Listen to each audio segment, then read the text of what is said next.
Welcome to Town Hall, folks. There's a couple of seats up here if you're still looking for a place to sit down, and a couple of seats in back. So it's our regular town board meeting tonight, and I'll give a brief preview of the agenda. But first, we want to have our clerk take attendance, have the Pledge of Allegiance, and then we'll get going.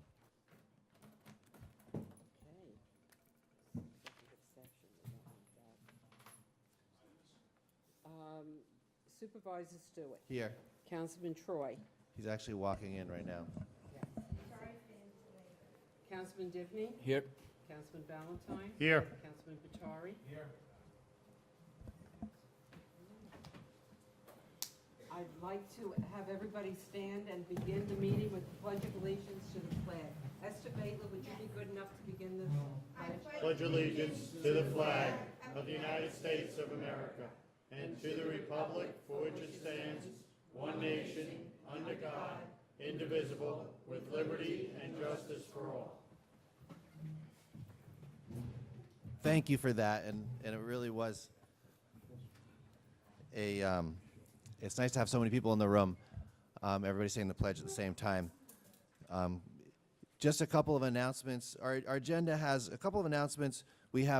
We're in the middle of our annual budget process, and the first thing on the agenda is the libraries with their budgets. And then we're going to move on to public comment, and then we have an agenda that's full of items of business importance for the town government and local community groups, and we'll go through those. Most of them have been workshopped in our previous meeting, and so we'll go kind of fast, but where there's a need for town board members to discuss, we'll stop, especially if there's new business. One item right at the top is the appointment of our new building director, Jane Slavin. If you're here to speak for or against that, we're planning on voting on that first.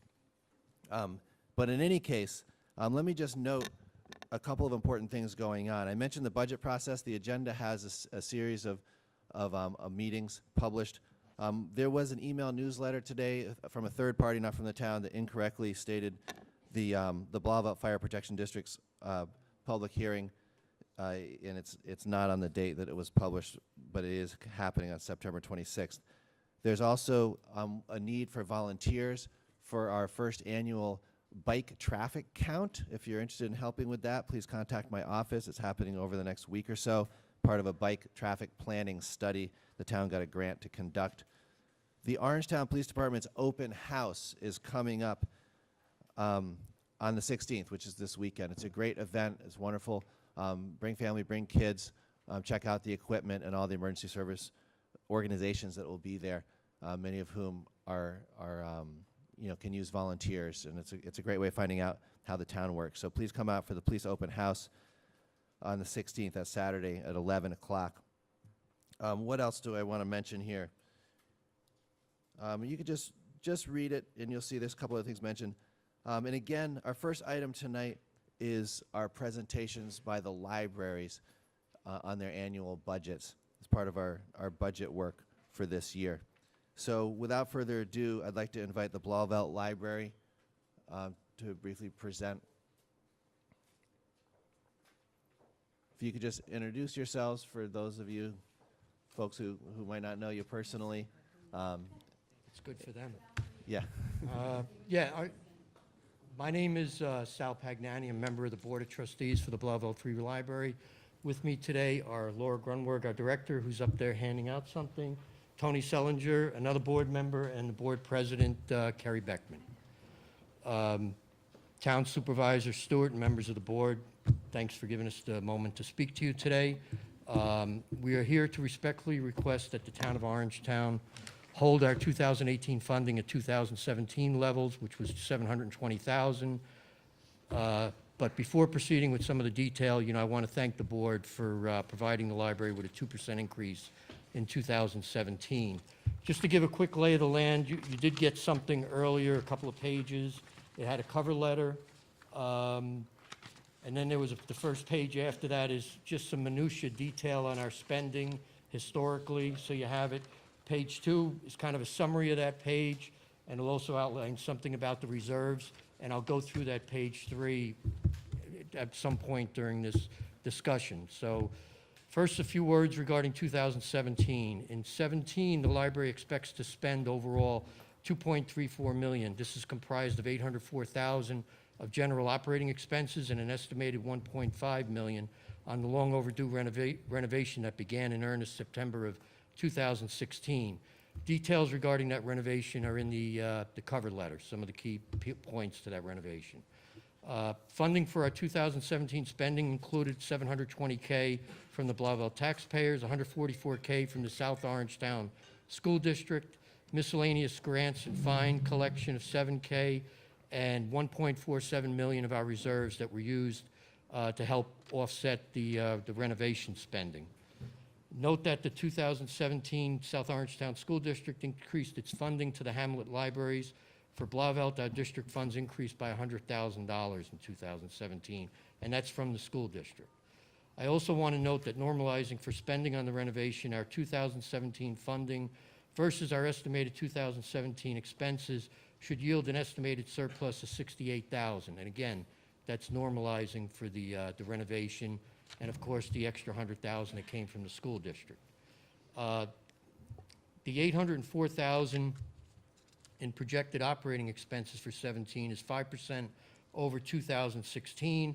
The primary reasons of the increase are mainly personnel related. There was a nominal salary increase for the employees, but health insurance costs, like we all experienced, I mean, they increased 16%. And one of our reference librarians left during 2016 and was not replaced until the latter part of 16. So our salary expense was a little lower in 2016. Besides the employee-related expenses, the Board of Trustees, along with the director, Laura, continues to work closely to weed out any unnecessary expenditures, whether they be unpopular databases or reviewing material purchases more closely. In 18, a 0% increase in our town funding will keep our funding level at $720,000 from the town. Those funds will be applied to our 2018 projected spending of $826,000. Although we are not expecting any spillover in renovation costs from 2017 into 2018, there is always that possibility that some of that spending may fall over, but again, it would be used out of our, funded through our reserves. Overall funding to cover the 18 spending includes $720K from the town, $144 from the school district, miscellaneous fines, et cetera, of about $8,000. Our total funding of $872,000 versus our 2018 spending plan that we have right now of $872,000. I'm sorry, there's a number off here. 1 second. I repeated a number. 2018. Yeah, 2018 spending request is going to be $826,000. So I have a misprint in my talk track here. Okay. Let me just see where I am. So a 2018 funding of $872,000 versus a spending plan of $826,000 will result in a surplus in 18 of $47,000, which would be added to our reserves. Our general operating expenses for 2018 are increasing 2.8% versus 2017. Again, the rise is related to personnel-related spending, modest salary increase, health insurance costs increasing 10%, and there are also some additional expenses we're taking on or will incur due to the renovation related to the installation of the elevator, and which will, of course, increase our utility costs, along with a maintenance contract for that elevator, and also a standby generator, which we've installed, which will have a maintenance contract associated with that as well. You know, just to name a few things that are going to be different next year versus this year. As always, we're working with our director to control spending in other areas. As for our reserves, at the end of 2017, assuming renovation spending is complete, our reserve balance will be $856,000. However, it's important to note that $87,000 of that $856 is tied to a state construction grant, which could be, and I say could be, returned to the state or forfeited if the project is not completed to a certain degree, and that's something we're working on by September 30th of this year. Laura, our director, is working with several contacts in obtaining, hopefully, an extension to that grant, so that we have no chance of, let's say, forfeiting it because of the delays we've had. If we're unable to keep the state construction grant, our reserve balance at the end of 17 would be approximately $769,000 instead of $856,000. If you go to the handout that we gave you that started with the cover page, and you go to 2 pages beyond that, there's a summary there. The supervisor, when we met 2 weeks ago, thought it might be a good idea that you guys have an idea of where our reserves have gone the last couple of years, and I basically tried to lay that out here. Just to take you through an example, if you go to the 2017 estimated actual column, you can see that our reserves start at $2,318,000. That's going to be reduced or increased by whatever funding we receive in 17 of $872, less $803,000 of spending, left us with that $68,000 surplus. On top of that, we have about $8,400 in gain on our investment from the CDs that the money is invested in, less the money in the reserves that's used for the special project that's been ongoing would leave us with $856,000 at the end of 17. The Board of Trustees and the Director take its responsibility in managing the ongoing operations seriously. We are doing what we can to contain our operating expenses while still providing the community valuable services that will now be enhanced by the latest upgrades to our library. To conclude, the Blowout Library continues to provide vital and valuable service to the hamlet and town residents.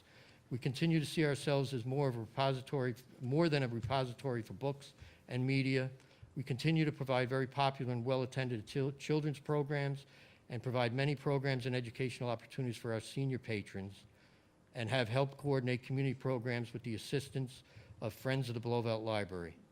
Our director and staff have done an excellent job of providing these services to our patrons and are looking forward, and always are looking for suggestions that they may have.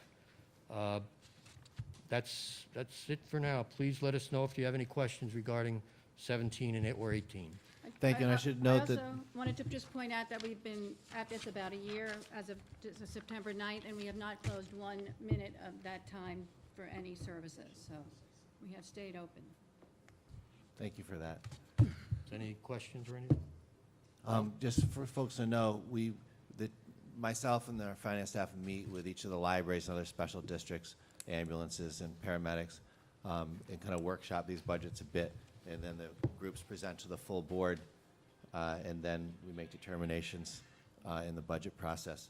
And I just want to thank you and your volunteers for running a community library, and you know, that we're obviously evaluating it, but keeping the budget flat going forward makes it easier for the town board, for sure. All right, thank you. Thank you very much. And I don't want to be rude, but we're going to kind of rush along because we do have a busy agenda. I want to bring up our next library. We got the Orangeburg Library. Thank you so much. And then after that, we'll have Palisades and then the Tappan Library. Welcome to Town Hall. Again, Yes, you go ahead. Just introduce both of us. since we have had some, you know, kind of workshop discussions, if you could just briefly present to the board where you stand and what the major dilemmas are, that'd be great. Hello, I'm Sister Virginia Chamblero, President of the Board of Trustees of the Orangeburg Library. And I want to thank you for giving me the opportunity to speak to you today. The library's Board of Trustees has agreed to request that the Orangeburg Library receive a restoration to 2010 levels of funding in the amount of $602,615. In seeking this restoration, the library board was mindful of the difficult decisions faced by the town board, and particularly the constraints imposed by the tax cap. However, the library's budget was not increased after 2010, and when the 10% cuts in the library's appropriations were made in 2013, and then again in 2014, and the town requested the library to use its fund balance, the deficits in the budget were compensated for by transfers from the reserve funds. That is no longer an option.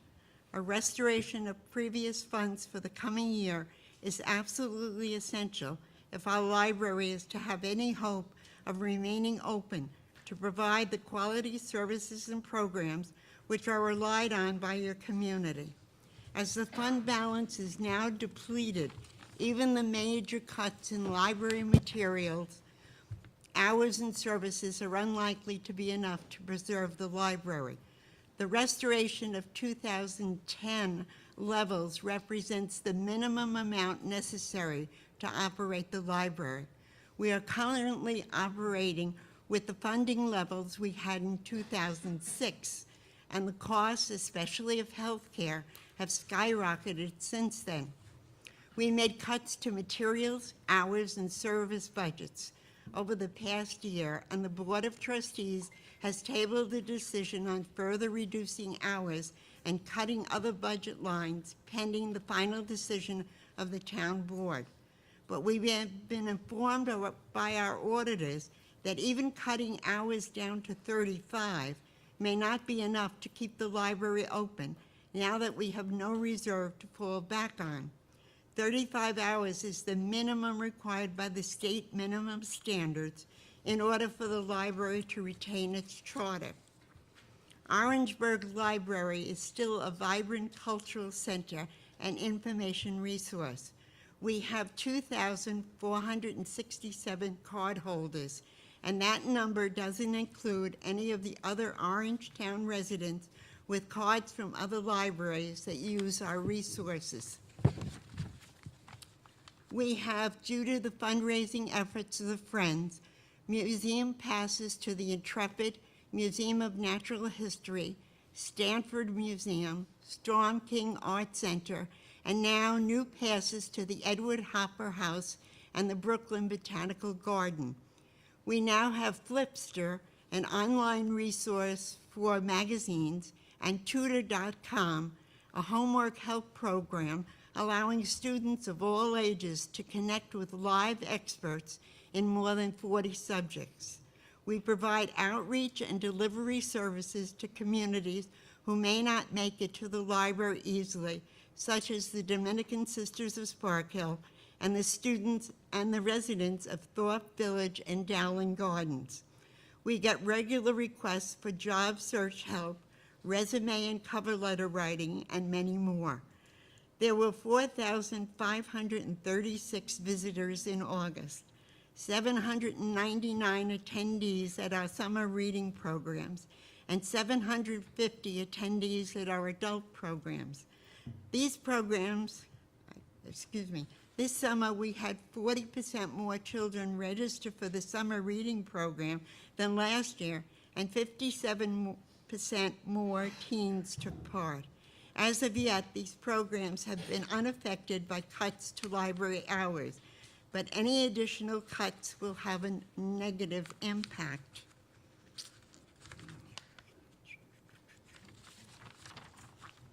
The library has not completed any renovations since the 1990s. The library does pay for its own utilities and maintenance of all interior structures. Assuming a rate of inflation of 1.5%, the request would be $678,841. The board member who wrote the letter to the paper that has been such a source of contention has not been affiliated with the library for several years. The library has been informed that the HVAC system is obsolete and failing, and maintenance costs are excessive. We have received several quotes for a replacement, the least of which is $38,900. Okay, this library provides a lot of services, and I can attest to the fact that my own community, the Dominican Sisters of Spark Hill, receive a delivery of books every week. The sisters, many of them in their 80s and 90s, using walkers and wheelchairs, would not be able to get to the library otherwise. And they constantly say how grateful they are to the Orangeburg Library for the services they provide. I hope that the board will do something for us so that we can keep the library open and continue to give people these services. Thank you. Thank you, sister. Are there any questions for us? Yeah, in the special districts binder, and I want to thank also Kim and Vicki in my office for putting together all these materials. We've gotten submissions from all the libraries and all the town departments, and the binders that we have the detailed proposals in them.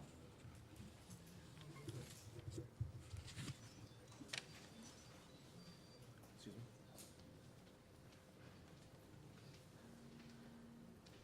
me. I should note, while we're going through these presentations, Orangeburg Library is in a different situation than the other libraries. They're in a town-owned building, and their reserve funds are starting to get extremely low, and so they're up against a situation that's a little different from the other libraries. Palisades Library.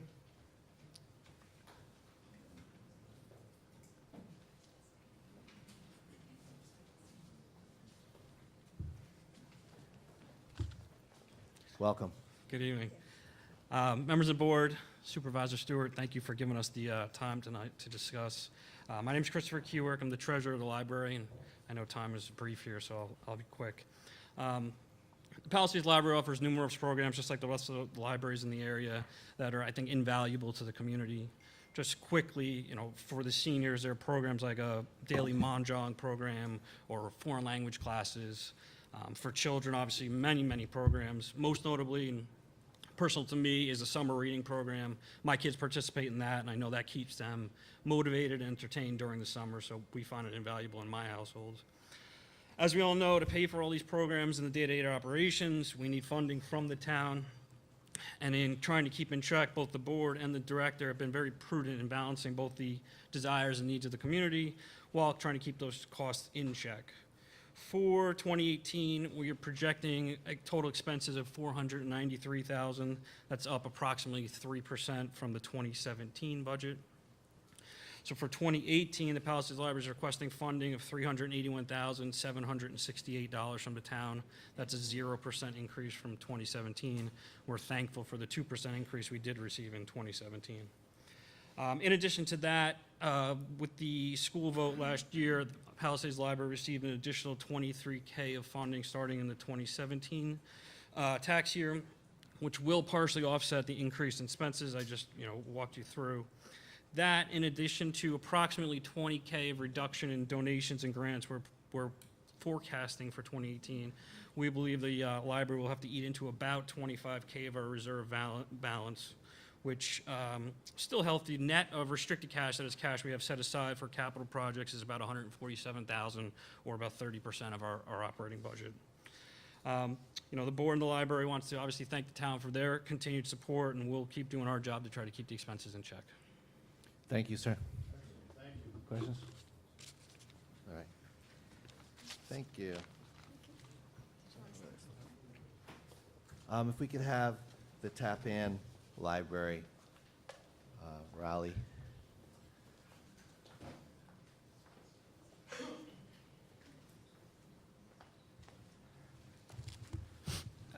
Thanks very much. If you would forgive me, I just want to, on a personal note, I want to thank the board for recognizing my father when you adjourned your August 15th meeting. It was much appreciated.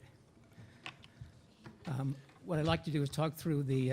Raleigh, if you could just do me a favor and speak a little louder than usual. We have a full room, and I know that you have some important information to impart, and I want to make sure people can hear it. Okay. Is this better? Yes. All right, great. Thanks. Boost the volume. Yeah. So I just kind of want to briefly go down the one-page funding request that you should have in your materials. And in the light of the time pressure, the most important thing, well, there's two important things that changed. One was the referendum that has been referred to with the South Orangetown Central School District will give the Tappan Library an additional $82,000. I got that number wrong in the letter, so I'm sorry about that. And I'd like to note that that referendum passed 82 to 21, which is a pretty good result when you're seeking public approval for your operations. The thing that has most interested the board previously has been fund balance and the mortgage that we've taken. Our plan for disposing of the mortgage is a 20-year mortgage. We're paying about $62,000 a year in monthly payments. We negotiated the opportunity to reduce that by an additional payment of $60,000 a year. We were able to do that last year. We did it again this year. And with the $82,000 from the school district referendum, we think we will be able to make another payment, probably in the order of magnitude about another $60,000. And going forward, that we will continue to do that. The result of that will be paying off the mortgage in 8 years rather than 20, and saving $308,000 for the taxpayers. So if there are any questions, I'm happy to answer them, but that's where we are.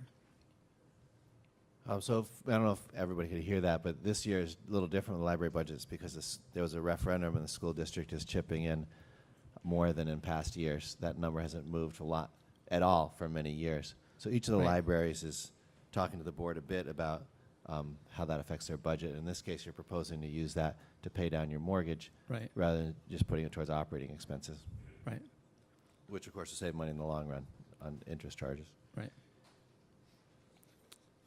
Any questions, comments from town board members? Okay. Raleigh, thank you very much, and thank you on behalf of the entire board for all the volunteer work that you and the other board members put into running the Tappan Library. Yeah. And that appreciation goes out to the folks at the Palisades, Orangeburg, and Blauvelt libraries as well. And we, obviously we're at the beginning of a budget process or part way into it, and we'll stay in direct communication about the library budget. Very good, thanks. Thank you. Now, the other item on our agenda for budgets was the building department budget. I didn't actually see if Rick was here. Does anybody? Do we have a representative of the building department? Interim? No. Okay. Let's put that on the table for now. Appreciate that. Presentations by the libraries, and people come into town hall because they're driven usually by a particular issue. Many times it's not even an issue that we have on the agenda, but we use the public comment period to listen. Frequently, individually would love to be able to respond or clarify, but we don't really have the opportunity to do that in the public setting. I always encourage people to email or grab town board members or myself by phone or otherwise for detailed information if that's what you need. The public comment period for tonight is going to be pretty busy. We have at least 20 people signed in. We'll ask folks to limit themselves to 3 minutes. We have a clock on the wall which will go ding. If you're making a comment that you're sort of reiterating something your neighbor said, we hear it, we understand it, we appreciate it, but you can use your judgment as to how much to repeat what others have said. Having said that, I'd like to make a motion to open our public comment period, and this is torn at the top, but it looks like our first person to sign in tonight is Marshall Weiss. Mr. Weiss? Yes, sir. Welcome to Town Hall. Okay, my name is Marshall Weiss. I have an antique shop in Pearl River, Franklin Avenue, and I'm asking not for any money, but for the meters to be changed to a 15-minute meter so I can have my customers park in front and do business. The way it's been going, a lot of the other people from the businesses have been parking right in front. They spend all day there. some of them, not all the time, but generally that's what they do. And my neighbor also, who is Mr. Coyle next door, he agrees with me at the same time. I'll have a letter to from him to explain it also. And basically, that's what I'm looking for. Thank you. And I don't want to, I appreciate that's a brief comment. This is the kind of thing that goes to the Traffic Advisory Board. I've been there. Okay. They advised me to come in here. Really? All right, well, we Yes. need to see the report from the Traffic Advisory Board. That's not usually the way it works. Well, that's what I was told. Mr. Weiss put in front of your letter to the traffic advisory from the police department. Andy, Okay. all you have to do is tell the guy who's the head of the Ken Tormeo Yes. to change the meter in front of his residence. It's simple as that. 2 meters. It's for Two meetings. 2 meters. my place and Mr. Coyle next door. Yeah, I suggested maybe, since they didn't want to give him a 15, why don't we do a half hour? And he seemed to be agreeable to that. So Yeah, I have no problem with that It may if be better if we ask him to do a half hour. Well, it's 2 meters, because I see Mr. Weiss every day. That's not a problem. All right, so 2 30-minute meters. Andy, Sounds fine to me. direct Ken Tormeo to do that. We'll make sure the parking enforcement folks get that message. Okay, thank you very much. Appreciate your time. Take care now. Mr. Murphy.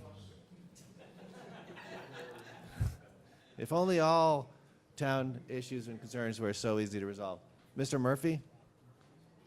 Going once, going twice, not here. Deborah Stuhl-Weissenberg? Welcome, Deborah.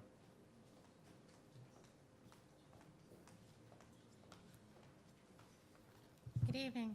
I'm here tonight to speak on behalf of Jane Slavin, and I want to commend the board and an acknowledgement of her appointment. I think this is a great move for us. I think that Jane is a great candidate and that she'll bring a lot to the table. Knowing her personally and professionally, and knowing and working with the town and the building department, I think Jane is a great fit.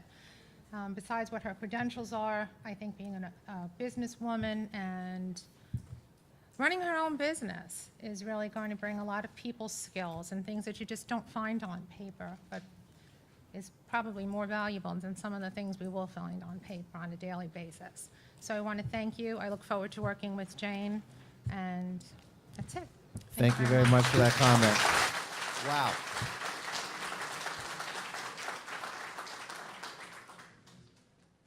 The town board has reviewed and does plan on appointing Jane tonight. But if you want to weigh in on that, feel free. We appreciate the comments. I'm sure Jane does as well. Mr. Jim Riley?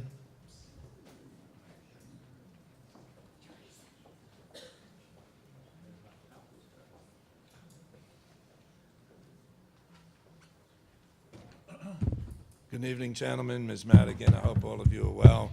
James K. Riley, I'm an attorney in Pearl River. I'm also, at times, a community advocate, and that's why I'm here tonight. It's a complicated issue which I'm trying to address. I don't even know how to technically pronounce the name. I understand it's A-Ruv as in A-Rod. And the issue is that in certain communities, in Tenafly, New Jersey, East Hampton, West Hampton, Long Island, Lakehurst, New Jersey, Ramapo, New York, A-Roofs have been placed on telephone poles with the permission of the utility companies such as Orange and Rockland. What is an A-Roof? Well, some people in this room may actually be having, at the present time, nightmares that an A-Roof may be installed on the telephone pole in front of their residence. Other people in this room have no clue what an A-Roof is. I'm not a rabbi or a rabbinical official, but from what I understand, and I've studied this for more than a year, and I appear here pro bono publico, an Eruv is a rabbinically approved fictional or religious or ceremonial enclosure which is established oftentimes by placing PVC pipes approximately 12 to 15 feet high, 1 to 2 inches in width, on telephone poles. And they have been placed normally extensively in Ramapo, and there may be issues of E-roofs or A-roofs being placed in Orangetown. Now, you have a constitutional right, if you are a rabbinical person, if you are a religious ultra-Orthodox, conservative Orthodox Jew. U.S. Constitution, First Amendment says you have the right to put roofs in public right-of-ways, on telephone poles in public right-of-ways. And I honor that. We all have to honor that. That's a religious exercise which we can never take away. The Washington, D.C., the entire District of Columbia is within an roof. President George H.W. Bush in 1990 commented very, very positively that this is a good thing to have an roof in a locality so that Orthodox Jews can celebrate the Sabbath, but at the same time, if you are inside the roof, you can carry things. You can carry keys. You can carry a Bible. You can push a baby carriage. You can lift a baby. Without being inside this religiously ceremonial area, you cannot do those things. If a person is aged, he probably or she could not use a cane without being inside. This is for those persons who ascribe to this particular portion of the Jewish religion. Now, in Long Island, because I please want to recognize the sensitivity of this, in Long Island, a group of Jewish individuals challenged the fact that an roof was being installed in Long Island. So there are two sides of this coin. It's not Christian versus Jew. It's a question of what is happening in our community. As far as I'm concerned, there's a high likelihood, if it's a public way, that you can put an roof, a plastic pipe, on that telephone pole. I think we're probably going to hear more about this tonight. A few more seconds, and I'm going to push. If you read the case law, there's less than 10 cases in the United States on roof. There's less than 5 articles. Every case, every law review article says roofs can be put in the public way, and attempts right now in Mahwah, attempts in Saddle River to resist may or may not prove successful. But here's the thing which, based upon my detailed research and effort, has not been litigated, has not been challenged. That, as Mr. Divney knows, and having done thousands and thousands of real estate transactions over the years, this telephone pole here may be on the town way. This telephone pole here may not be in the public right-of-way. It may be on private property. If it's in the town way and the utility company has rights to put that pole there, the roof under the present constitutional cases in federal court can be on that pole. But I do not believe you have the right to enter onto my property if this pole is on my property, not on the public way, and put the roof up. Now, up in the western part of Pearl River, Orangetown, recently on Labor Day, a group in Orangetown showed up what they call walking the area, walking to perhaps put an roof in the western part of Pearl River. So they get out of the car, 5 or 6 gentlemen, start looking at the telephone pole. The neighbors come out, the owner of the property comes out, the neighbors come out, and the discussion goes, well, we have a permit to put an roof on this pole. The neighbors are saying, we don't think so, we don't want this is not what we want. Two sides to the coin. A police officer is called, and he says, well, do you have a copy of the written permit? No, we don't. And they left, everybody went away, but it had become heated. You are putting a public officer, a police officer, in the middle of something which would require Solomon to cure. My position is, in a nutshell, that you should pass a moratorium on roofs being erected or installed on telephone poles in the town of Orangetown, and explore a proposed local law that says, I, Jim Riley, I want to put an roof on that pole. Well, I probably, if it's in public way, have a constitutional right to put an roof on that pole. But if that pole instead is on Mr. Divney's property, and the only thing Orange and Rockland has is a private grant of a right to erect and maintain utility poles and wires, they may not have that right. This issue has not been tested, it has not been raised, it has not been questioned in the courts. I urge you, pass an immediate moratorium, short, legal, 30 to 90 days, explore whether we can, or if this person does not have the right, if I do not have the right to install an roof or a roof on this pole, but I do on this one, if a police officer comes to the scene, he or she should know, yes, they have the right to put it on that one, but no, they don't have the right to put it on that one. You're sending police officers out into battle without a roadmap. On top of that, you're putting everybody at risk, the Jewish people, the individuals who want to install this ERUV, the neighbors who don't think it belongs on it. There is a risk of public harm here. That's the police power. You should do a moratorium, and you should explore whether everybody's granted, oh, you want to put up an ERUV on a telephone pole? You get to do so, not necessarily. I urge you to respect the rights of the Jewish individuals who do want ERUVs in certain places, and of those who do not. It's a legal issue. I also note that some say, well, how can you have ERUVs in areas where there's no Orthodox Jews? Another issue, very complex area. But you have two needs. Number one, you have to stop confrontations, police officers reporting to this type of neighborhood dispute until the police officer and everybody else has the right documentation. And a permit from Orange and Rockland does not mean that it's correct. The property owner's rights also have to be, and I urge everybody to take this debate in a civilized manner, recognizing the constitutional rights and the property rights and the civilized rights of all. Thank you. Mr. Riley, thank you so much for that comment. And I want to beg the patience of the folks here, but given that he's a past town attorney and had a very cogent and I think useful perspective, I let him go on. And I hope you won't use that against me next time I try to hold someone to 3 minutes. But I think it was an important comment. I used my discretion, and apologies to folks who might differ with me on that. Virginia Ciambolero, sorry for garbling your name up there. Not here? Okay. She probably signed in as a part of the library. Frank Fernario? Yes, sir.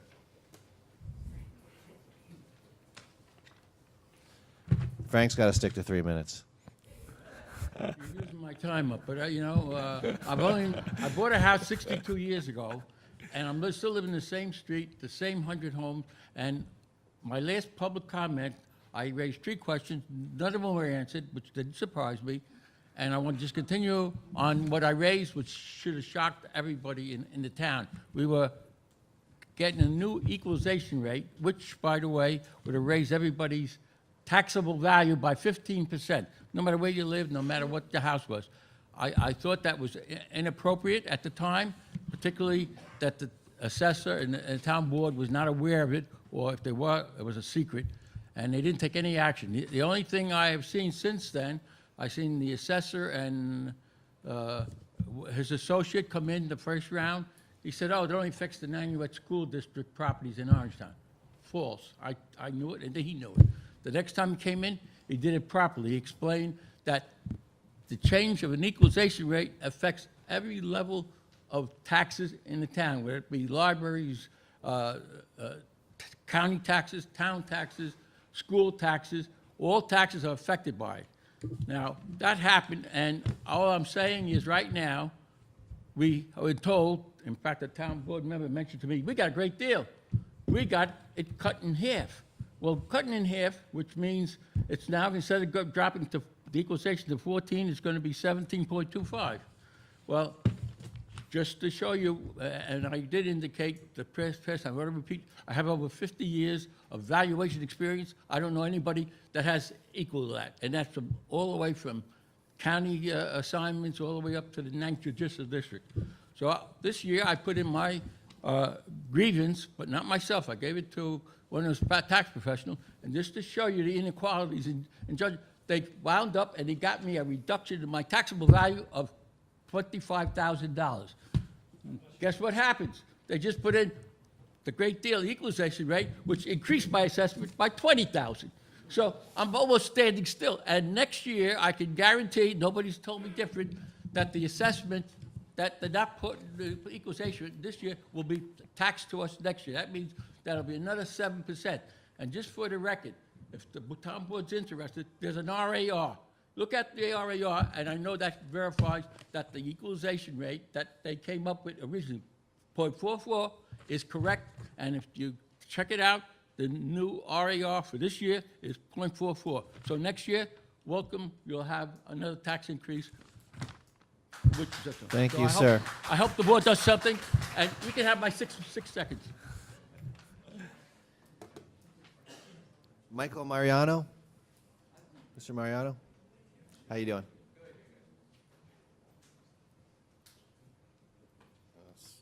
assistant operator position. Thank you for allowing me to speak. This has to do with the agenda number 18, the appointment of an assistant operator grade 2. This job doesn't exist within the town.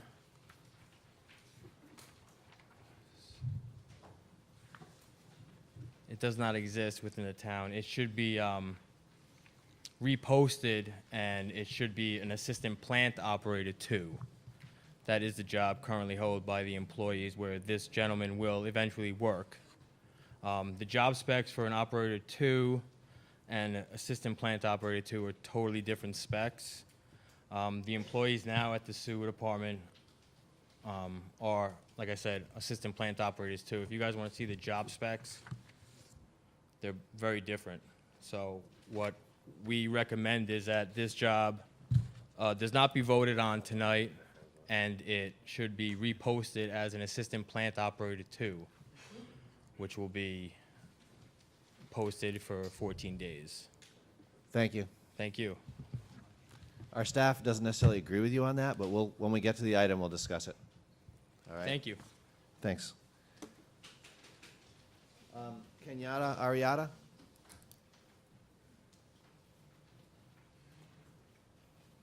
Welcome. Good evening, and thank you for the floor. My name is Kenyatta Jones Arietta, and I am a 17-year Orangetown resident. I am here and super excited to stand in support of Jane Slavin's appointment this evening.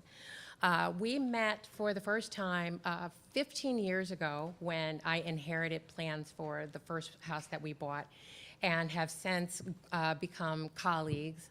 And since I started a brokerage 4 years ago, I've found her paramount in helping me get through a lot of situations that involved needing board planning, zoning, et cetera. And I can say that a lot of those cases that I dealt with, I would not have been able to get through without having somebody like Jane to depend on for information, someone knowing the zoning laws, et cetera.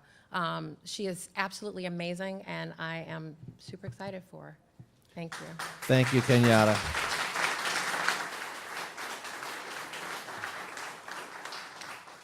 There's no real debate on this topic, but I'm sure Jane appreciates the support. Thomas Quinn?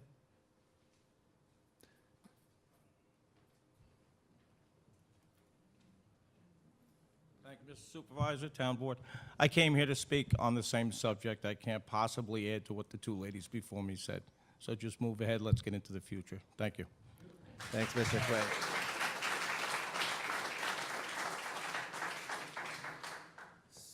Sami, help me out here. There's a Muhlenberg, maybe?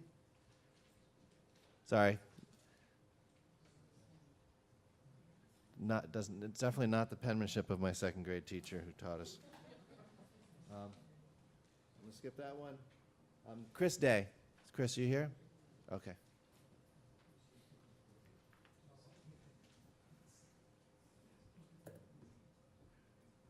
Thank you, Supervisor Stewart, Town Board. I also want to thank you guys for the 9/11 ceremony yesterday. It was well done, well executed. Thank you. And further agree and express my support for Jane Slavin in the position that she's being appointed to. She's very qualified for it.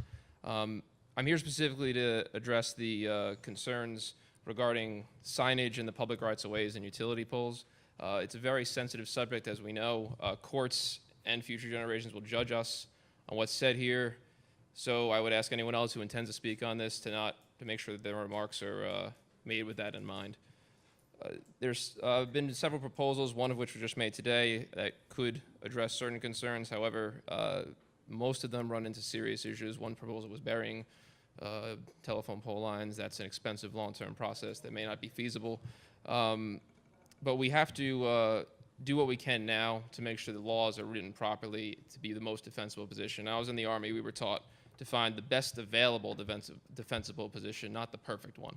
So right now, we have things we can do now that would make us able to ensure that laws are equally and fairly applied to everyone in case we are able to then defend them in the future based on case law that might come up. In my view, one way to do that is to amend our sign law such that it is more fair and uniform and apply equally to all types of signage on public rights-of-ways and utility poles. Right now, the sign law says in the unincorporated portion of the town of Orangetown, all for sale signs or signs which offer items for sale, employment, merchandise, products, and services and/or any other advertising or temporary sign are prohibited within the public highway right-of-way.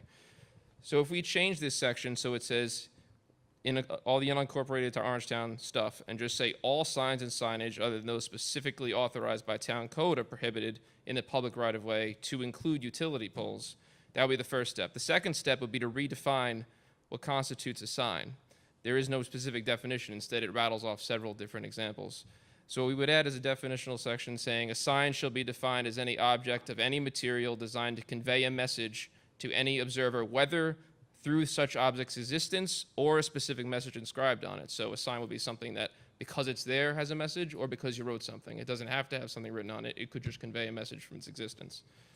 This law would then apply fairly and equally to all such signage in the town. And we have, as has been mentioned, nearby towns in Jersey who are facing current court action that then we will be able to decide whether this law is defensible in court based on precedent. But right now, as it stands, there is nothing on the books that would allow us to have such a stable footing legally. It's something that can be done quickly.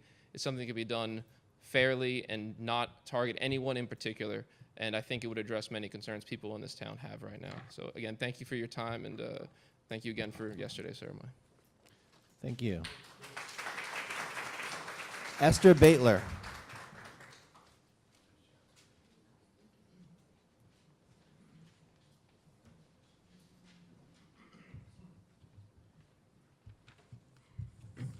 Good evening, Supervisor Stewart and town board members.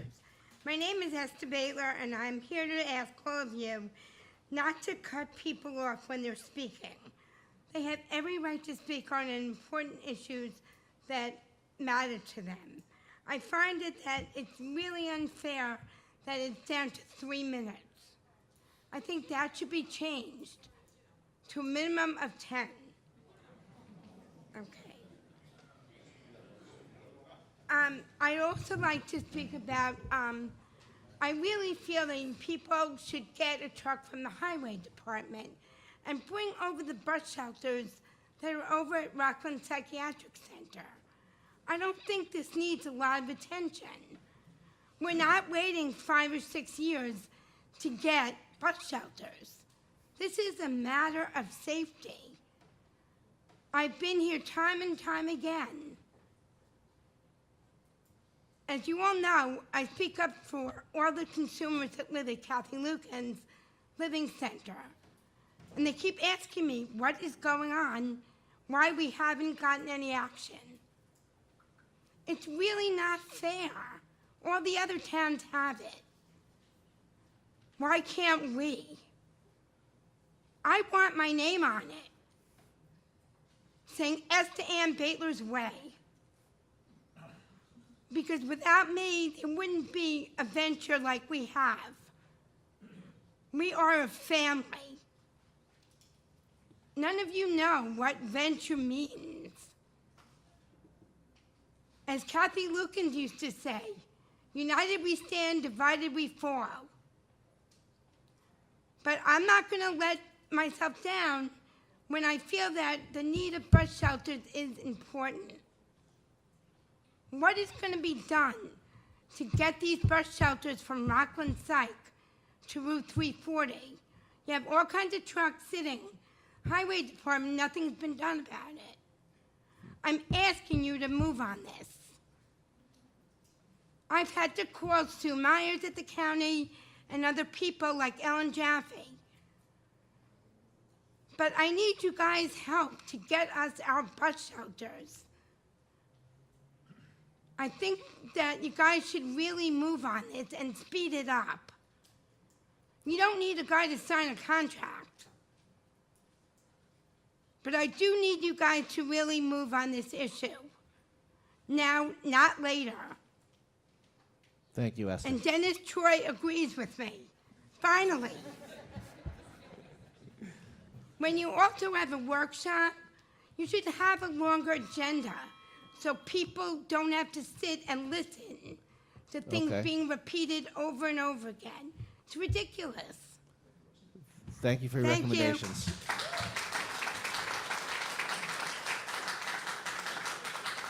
Michael Mandel? There he is.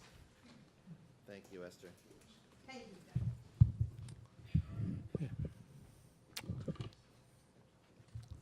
Good evening, Supervisor Stewart and members of the Town Board. For record, I am Michael Mandel, a resident of Pearl River. Regarding item 24 and 25, the school districts are being omitted again from the resolutions regarding tax certiorari cases. They were in, they were out, they're back out again. If we can get them in, it gives us a better meeting.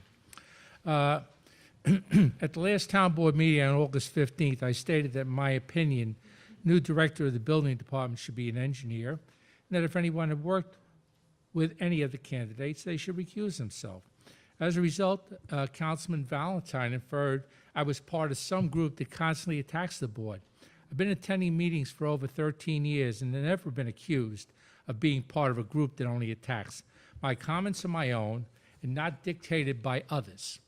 In the past, I have criticized board actions such as the sewer bond issue that started at $15 million and rose to approximately $16 million. I've also commented against workforce housing and why the town assessor never attends town board meetings when there's a public portion required to answer questions from the taxpayers as were brought up before. Why don't we do something like George Holman did in Clarkstown, a 1% between homestead and non-homestead? That's something we should be looking at. I have offered suggestions that clarify issues, such as the need for an updated definition of school as it related to the zoning for the building of new schools and churches in our town, and we have a good law now. Next, Councilman Valentine stated engineers shouldn't be engineering someone else's project. If the town employee overrides their engineer's drawing and something happens, guess who's liable? The town employee, the town, and me and you. I surveyed members of the town's building process, and based upon my experience on the planning board, no one remembers the previous director ever changing anyone's plan. That would not make any sense at all. However, we remember him asking for an applicant to supply engineer's plans, signed and sealed by the applicant's engineer, for such things as retaining walls, and reviewing submissions to ensure that they covered what was requested, required by law, or complied with revised resolutions, okay? I would have responded at the last meeting, but the board is the last word, and rebuttals are prohibited. Finally, as a member of the planning board, I would like to welcome Jane Slavin as the new director, and I'm looking forward to working with her in the future. Thank you. Thank you. Bob Shaleen. Just want to mention, as Bob makes his way to the podium, he was one of our readers of names at the 9/11 ceremony. We appreciate that. And his many. I'm just filling in a little bit here while you. Welcome, Bob. I'm almost speechless here. Thank you very much for letting me speak. I was here to speak for Jane tonight. A lot has been said. I salute the eloquence of Tom Quinn, who went before me. And I'd just like to say that she's a superior person, superior architect, loves Tep Pan, and I can't think of a better person for the job. Thank you very much. I'm going to give 2 minutes back to Mr. Riley that I had going to use before.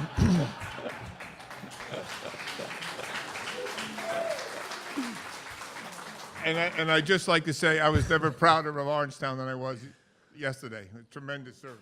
Thank you very much.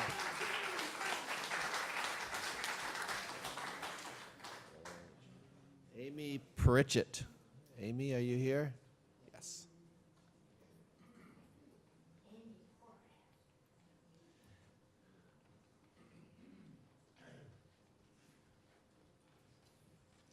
Good evening. I just have a few questions. Okay. How are residents' complaints being handled with regard to Aloof now? Since all violations against Aloof were dismissed, what is the point at which a new case will be opened? This permit was issued on June 14th, and the ZBA stated in their findings that all installations should be completed within 8 weeks of issuance of the building permit. It is September 12th, and the DEC has said it won't be done till the first week of October.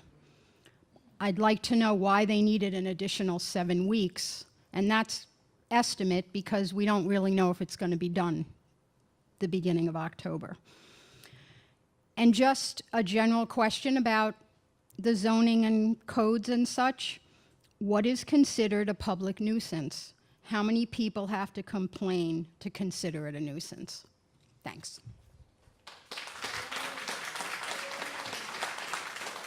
Bonnie D'Amato.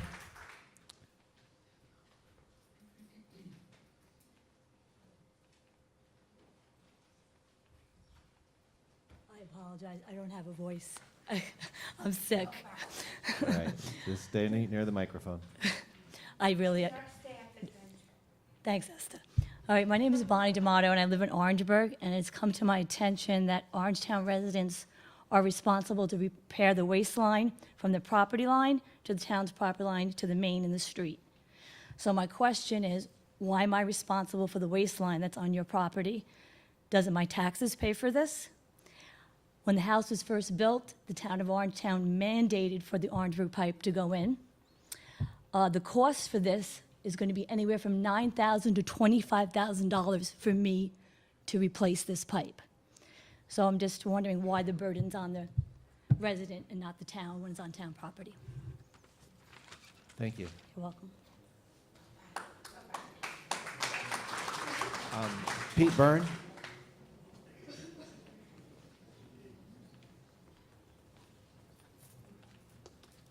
Thank you, Supervisor, Town Board. My name's Pete Byrne. I'm in Orangeburg. I've lived there since 1959 when I was born, and I'm here to support Jane. She's a wonderful person. The family is totally committed to this community. Big supporters of the Tappan Fire Department. I don't hold that against her, but it's a good thing. I've worked with her. There's no one higher qualified. I know the questions about the engineers. I think it is so much more important that we have someone that is a pit bull when it comes down to code enforcement. Code enforcement is what's going to keep us the community that we love and that we live in. Ramapo didn't go to crap because they had lack of engineers. They went to crap because they had a lack of code enforcement. So I commend you for selecting Jane. I don't think you're going to regret it. Wonderful, wonderful person and truly qualified. So thank you. Thank you, Pete.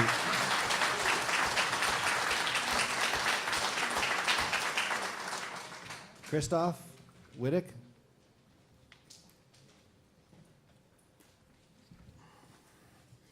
Good evening. My name is Christoph Wittek. I'm a resident of Tappan and a member of Clean Air for Orangetown. I realize that I have only 3 minutes. I could spend this entire time talking about how the town has failed to fix the problems at Aloof, but I won't do that. I could be talking about how the town promised to file injunctive relief against Aloof, but never delivered on that promise, but I won't. I could be talking about how it took over a year to finally do proper air and stack testing, but I won't be talking about that. I could be talking about how we still do not know what is coming out of those stacks, but I won't. I could be talking about how the town promised to prosecute Aloof in court, but instead settled with Aloof, accepting no responsibility whatsoever. I could be talking about the approximately 500 complaints which have been ignored by elected officials and the building department which never investigated the complaints. I could be talking about how an appointed official recently publicly chastised a resident for not knowing better than to buy a house near Aloof. I could be talking about how despite all the industries in this area, our taxes remain among the highest in the entire country. Or I could be talking about how this town has been unable to enforce the town code when it comes to manufacturers like Aloof. But I won't be talking about any of that. Instead, what I would like to talk about is something very inspiring, the Orangetown community. I want to talk about the individual citizens, some of whom are here tonight, and also about the people who couldn't attend because they're at the PTA meeting or meet the teacher night. I want to talk about the community members who work nights but watch the meeting the next day on YouTube, about the young parents who are home with their children and cannot afford to hire a babysitter for every town meeting, and also those who did hire babysitters to attend. Citizens of Orangetown have collectively volunteered hundreds and hundreds of hours, foiling documents, filing complaints, writing letters to elected officials, spending their own money to hire private consultants, attending meeting after meeting, often with young children in tow. All those people are united in one cause, that is to improve and protect our right to quality of life in Orangetown, free of noxious odors and other potentially harmful emissions. The situation at Aloof is far from over, and the work for this community is not finished. I know how hard and frustrating it has been for many individuals who have been trying for years to make a change alone. It has been especially hard because what they've been trying to change is the behavior of a huge and powerful private corporation. For years and years, Aloof avoided following the town code, and it also exploited weaknesses in all of our town boards, as well as in the building department. In closing, citizens of Orangetown, the good news is that you're not alone anymore. Now we are in this together, and together we will not only make our air better, we will bring a much needed change to Orangetown. Thank you.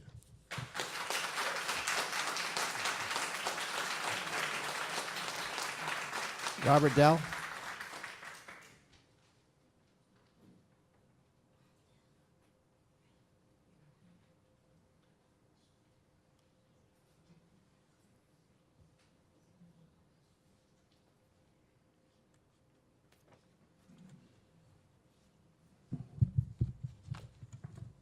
Good evening, Mr. Supervisor, members of the Town Board. My name is Robert Dell. I'm a member of the Planning Board. I'm not here in that capacity at all on either the first item I wish to briefly talk about and the second. But I am here officially on behalf of Post VFW 1615 of the Veterans of Foreign Wars, and also in my role as liaison with them to the town and project manager about the Walkway of American Heroes. As you may know, I think Dennis Troy was there many years ago. I think it was back in 1999. We came in with this idea that we would extend the actual function of the park to include memorializing citizen soldiers who have a blood tie to Orangetown. And I think we've done that pretty well. The town has always provided in-kind services. We were able to get several $100,000 in grants. Most of the money came from the veterans and their families. And we've never asked the town for an appropriation till now. And this is relatively minor, but I think it's extremely important. This is the 50th anniversary of the initial work which changed that area, which had been used for veteran ceremonies during World War II and before that, and to what it is today with the statue and the captured guns. And Frank Venerio, is he still here? No, okay. Frank Venerio was part of that group, as were a number of others. And I think that their service should be memorialized with their names in a granite plaque. Now, on the actual site, as you may remember, and this is the drawing that we brought back in, I think, 1999. It's obviously changed. You have the assembly area over here and the flagpole. In the assembly area in the northeast corner, we put a 21 by 27 granite stone, which has the names of the people who were involved in that end of the park that we did since that year. And of course, Dennis Troy is obviously on that stone for good reason. We now want to produce a mirrored sign over near the flagpole, which delineates the contributions of those who did it before us. Now remember, we're talking about a 50-year history. This is the 50th anniversary. And the approximate cost of this stone, I've been told by written in stone, is about $3,000. It'll be flush to the surface. It'll be in context with what we have. But I think these people's contributions should be remembered forever for their contributions to Orangetown. Thank you. Thank you, Bob. Second comment, and I'm sorry if I go over a few seconds, has to do with your item number 1, which I believe you're going to postpone, I think you said. No? You're going to vote on? Jane Slavin? Right. Okay. My background with Jane is a little bit unusual. I've been a public official on the architecture board since 1979, and during that time, towards the 80s, we had Jane come in as an architect. She was always professional, her work was excellent, and I commented to the other board members, I wish she could be on the board. A few years later, I had my wish. She served with distinction for a number of years until, as a matter of basically conscience and principle, she was starting to have buildings coming into our area, and she did not want to have a conflict of interest. And since then, over the many years since, I've had her come in to us in front of the boards.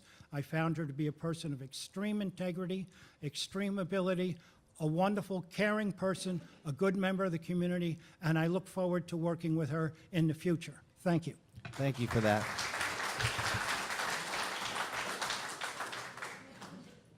Tanya Witek?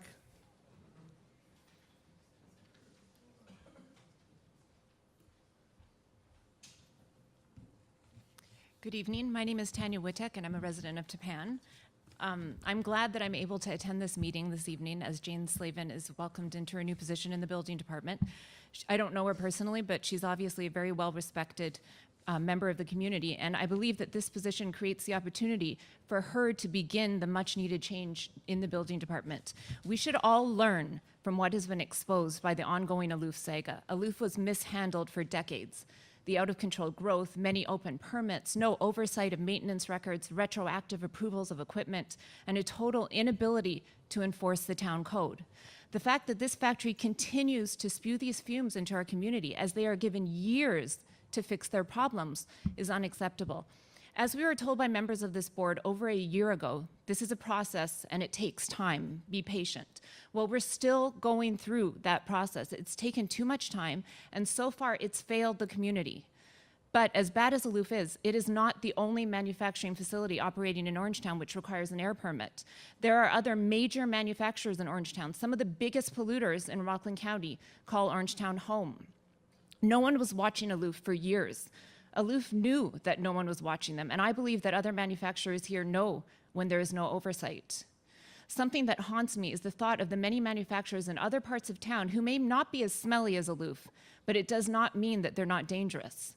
How much should we as private citizens have to take on? We should not be required to fight to hold manufacturers like Aloof accountable. The public health engineer position promised to the community must be a promise which is kept. If the current salary is not sufficient to attract a qualified candidate, that must be addressed. We cannot sacrifice on this. The reason that I became involved in this issue was because of my own children and the thousands of children who live and attend schools near Aloof, the kids who run on the fields or sleep in their dorm rooms beside this factory. As recently as yesterday, reports of burning plastic came in throughout the day. Children returned home from school nauseated by fumes of melted plastic which engulfed their bus as they drove near the factory. Yesterday, I bumped into a disenfranchised young man who grew up near Aloof, surrounded by these noxious odors. His parents have been complaining for over a decade. This is unacceptable. This is a failure of the system. Aloof continues to violate the town code week after week, month after month, year after year, and the town is unable to hold them accountable. This board should have used their maximum authority, and instead what we got were empty promises. The one thing that was delivered on was a plan for air testing, but it's happening 1 full year after the community demanded it. I guess you could say better late than never, but I believe it is too little, too late. Actions speak louder than words. The DEC process is almost complete. What if it doesn't work? What next? What if the stack results, which are still being, for some reason, withheld from us by the state after many weeks of waiting, show that there actually are health concerns, that there's a reason the fumes give us a headache or burn our throat or make our kids sick to their stomach? What then? What will it take for this town to actually do something to stop this? A big change is the only solution, and I believe that Jane Slavin will be a part of this, so thank you.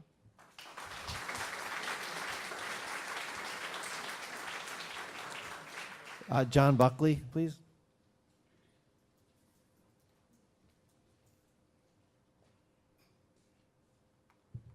Good evening. My name's John Buckley, and I'm a resident of Orangeburg.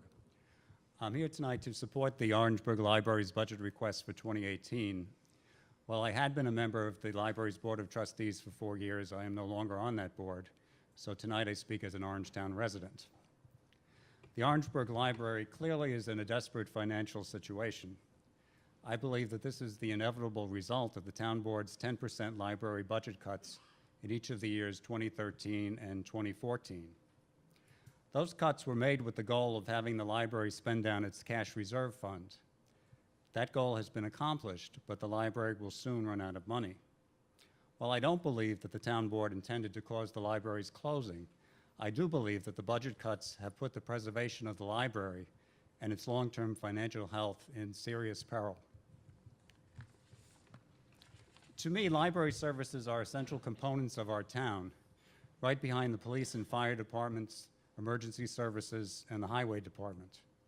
Orangeburg Library's slogan is "more than books," and those words are so very true. The library has become a real community center with services for all ages, especially, I feel, for our less advantaged residents. As Sister Virginia noted, there are outreach programs to the Dominican Sisters, Thorpe Village, and Dowling Gardens. There are a variety of programs for young children, programs which are especially vital to families which can't afford private preschool programs. Classes like chair yoga, tai chi, and watercolor painting are very popular with seniors who are underserved by town programs. Career and Medicare counseling are repeated workshops. The library's computers and printer are regularly used by patrons who don't have these resources in their homes. For others, the library is simply the place to read the daily newspaper and to find the social contact of a friendly face behind the library desk each morning. The Orangeburg Library made significant cuts in the hours of operation this year. Additional cutbacks or, sadly, the library closing would be a devastating blow to our community. In closing, I ask that the library's budget request be granted. Thank you. Thank you, Mr. Buckley. Barbara Dello?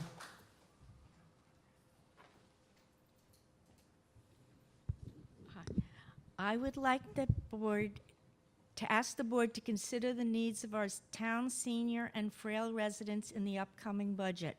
Right now, about $170,000 is dedicated to seniors, which is minuscule compared to other populations in our town, and that money is dedicated to healthy seniors and mobile seniors through senior citizens clubs. More frail seniors, attention for things. They only get attention for things when there's like a broken hip. It's all a reactive help for our most frail and housebound seniors. I think we must be more proactive given the real issue for this population. It's the right thing to do. Therefore, I'd like to ask you again to initiate a Support Our Seniors initiative. This low-cost proposal that could benefit many, and it would benefit both the old and the young. The first step should be to raise awareness within our community of the needs and contributions of our seniors. It could start as simply as dedicating the lobby of Town Hall to highlighting our seniors. Importantly, too, a town employee should be tasked with researching the specific concerns of this population, most especially safety concerns. And believe me, there are many safety concerns for this population. Our town has found dollars for parks, golf course, youth recs, bike studies, trail maintenance, and other even programs for the healthy senior citizens who can go to Senior Citizens Club. Let's also spend a few dollars on those in our community who truly need it. Thank you. Thank you.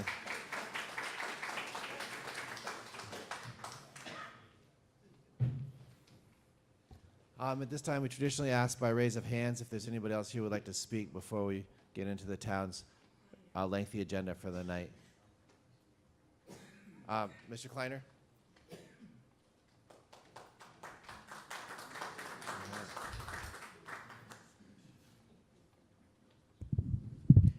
Tom Kleiner, Park Hill. Just a brief word of public congratulations for Jane, who I think I first met when she was still a member of Akabor, and I was serving as town supervisor. And I know her not only to be an accomplished member of that board, but also an accomplished architect in the community and a vital part of the community. So congratulations to you.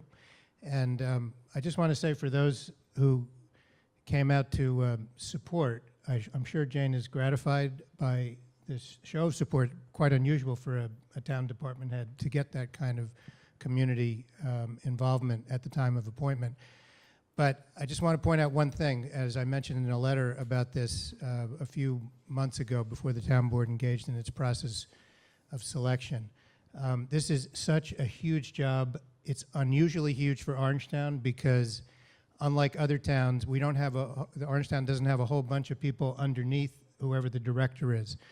There's a director, and then there's inspectors, et cetera, and the board, or a future board, might consider a deputy as a new position because the job is so huge, unlike other towns that have many layers of those who can assist whoever the director is. And Pete Byrne, the Whitticks spoke about aloof, about code enforcement. The plate is just so incredibly large. So for those who came out to support Jane, again, I'm sure she and the board appreciates your coming out tonight for her, but that's not where it ends. When the job starts, your involvement will also be critical to see that these incredible issues, incredible panoply of issues are addressed in the best way that it can be, and that Jane has all of our support. Thanks. Thanks, Tom. Any other hands going up at this time? Yes, sir, in the blue shirt.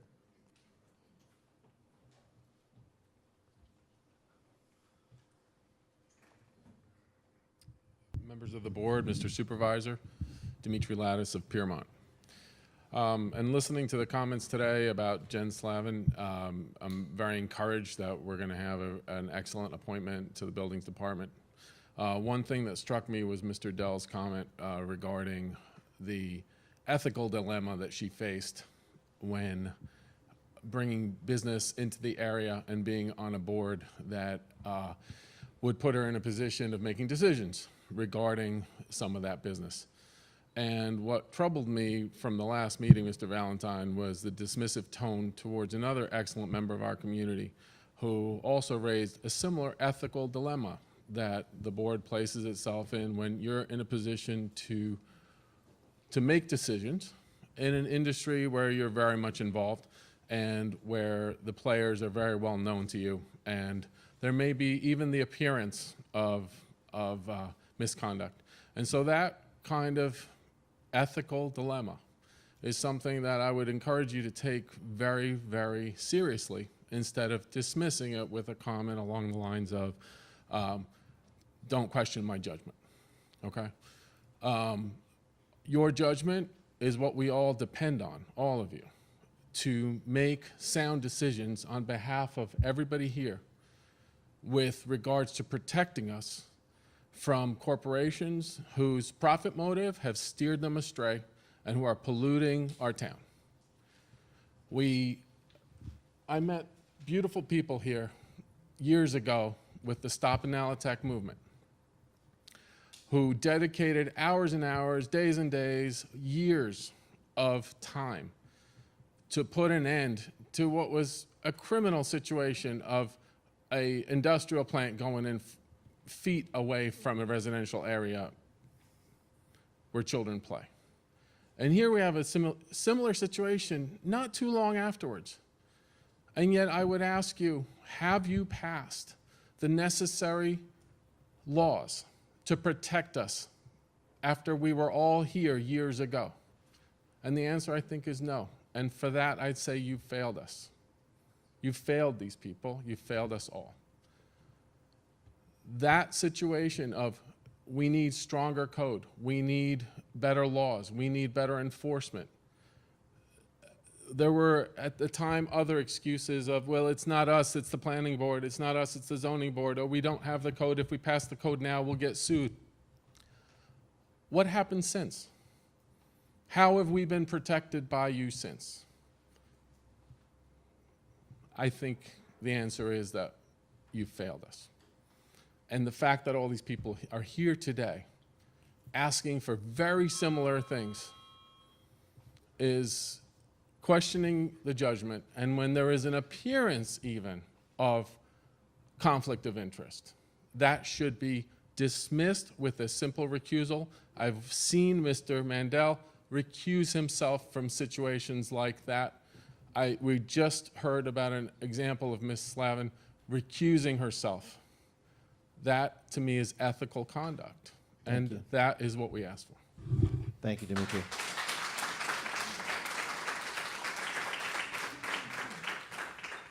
On that note, I'd like to make a motion that we close public comment and move on with our meeting. Do I have a second? Second from Tom Divney. All in favor, say aye. Aye. The ayes have it.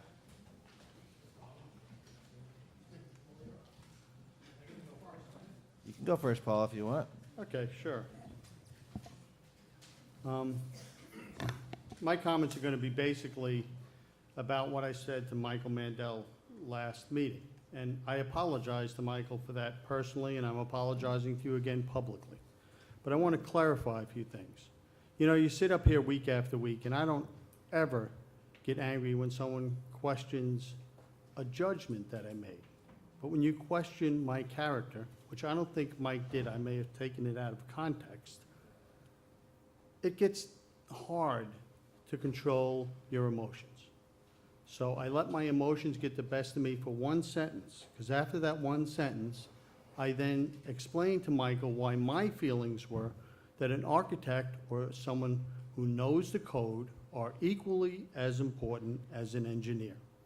So I apologize to Michael both personally, between me and him last week, and here publicly for that one sentence that I said, not for explaining why I had a different feeling than he did. Because I am in building departments all day long. I'm in the Orangetown building department several times a day. I work with everybody in construction.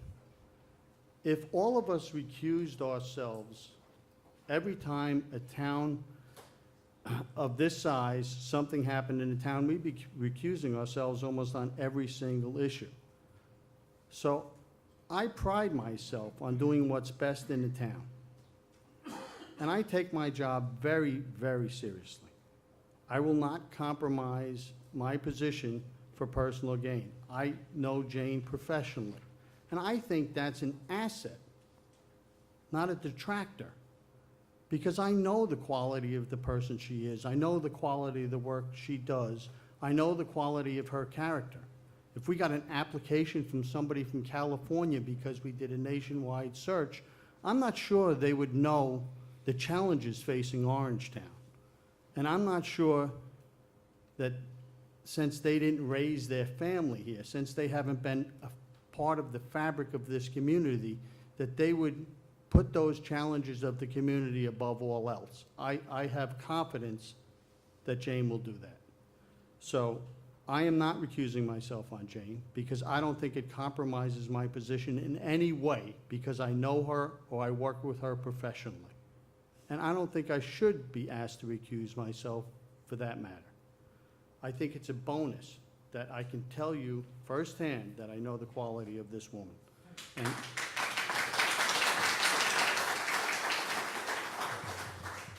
I think it's a real sign of support, and I'm looking forward to approving Jane as our new building department rep.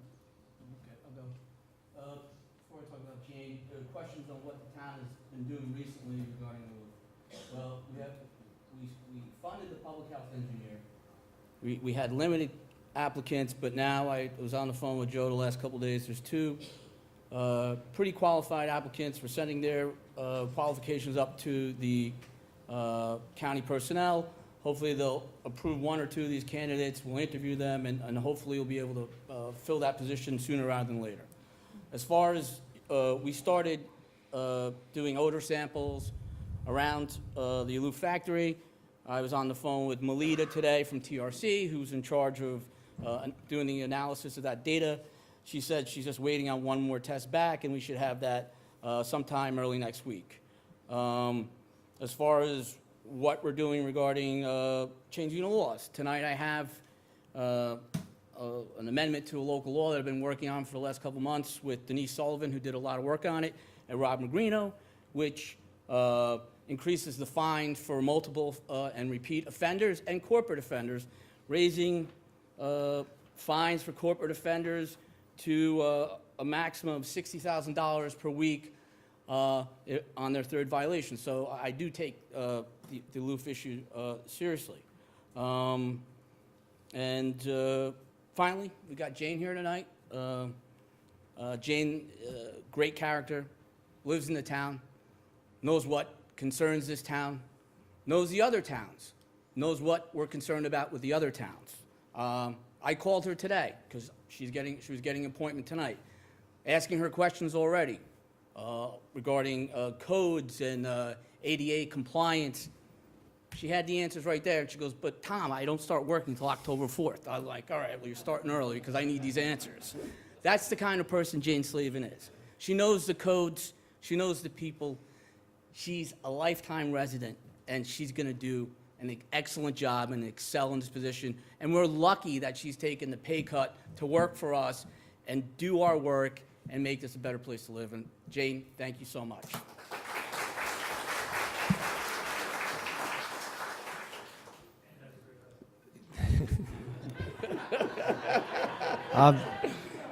Just a couple of items.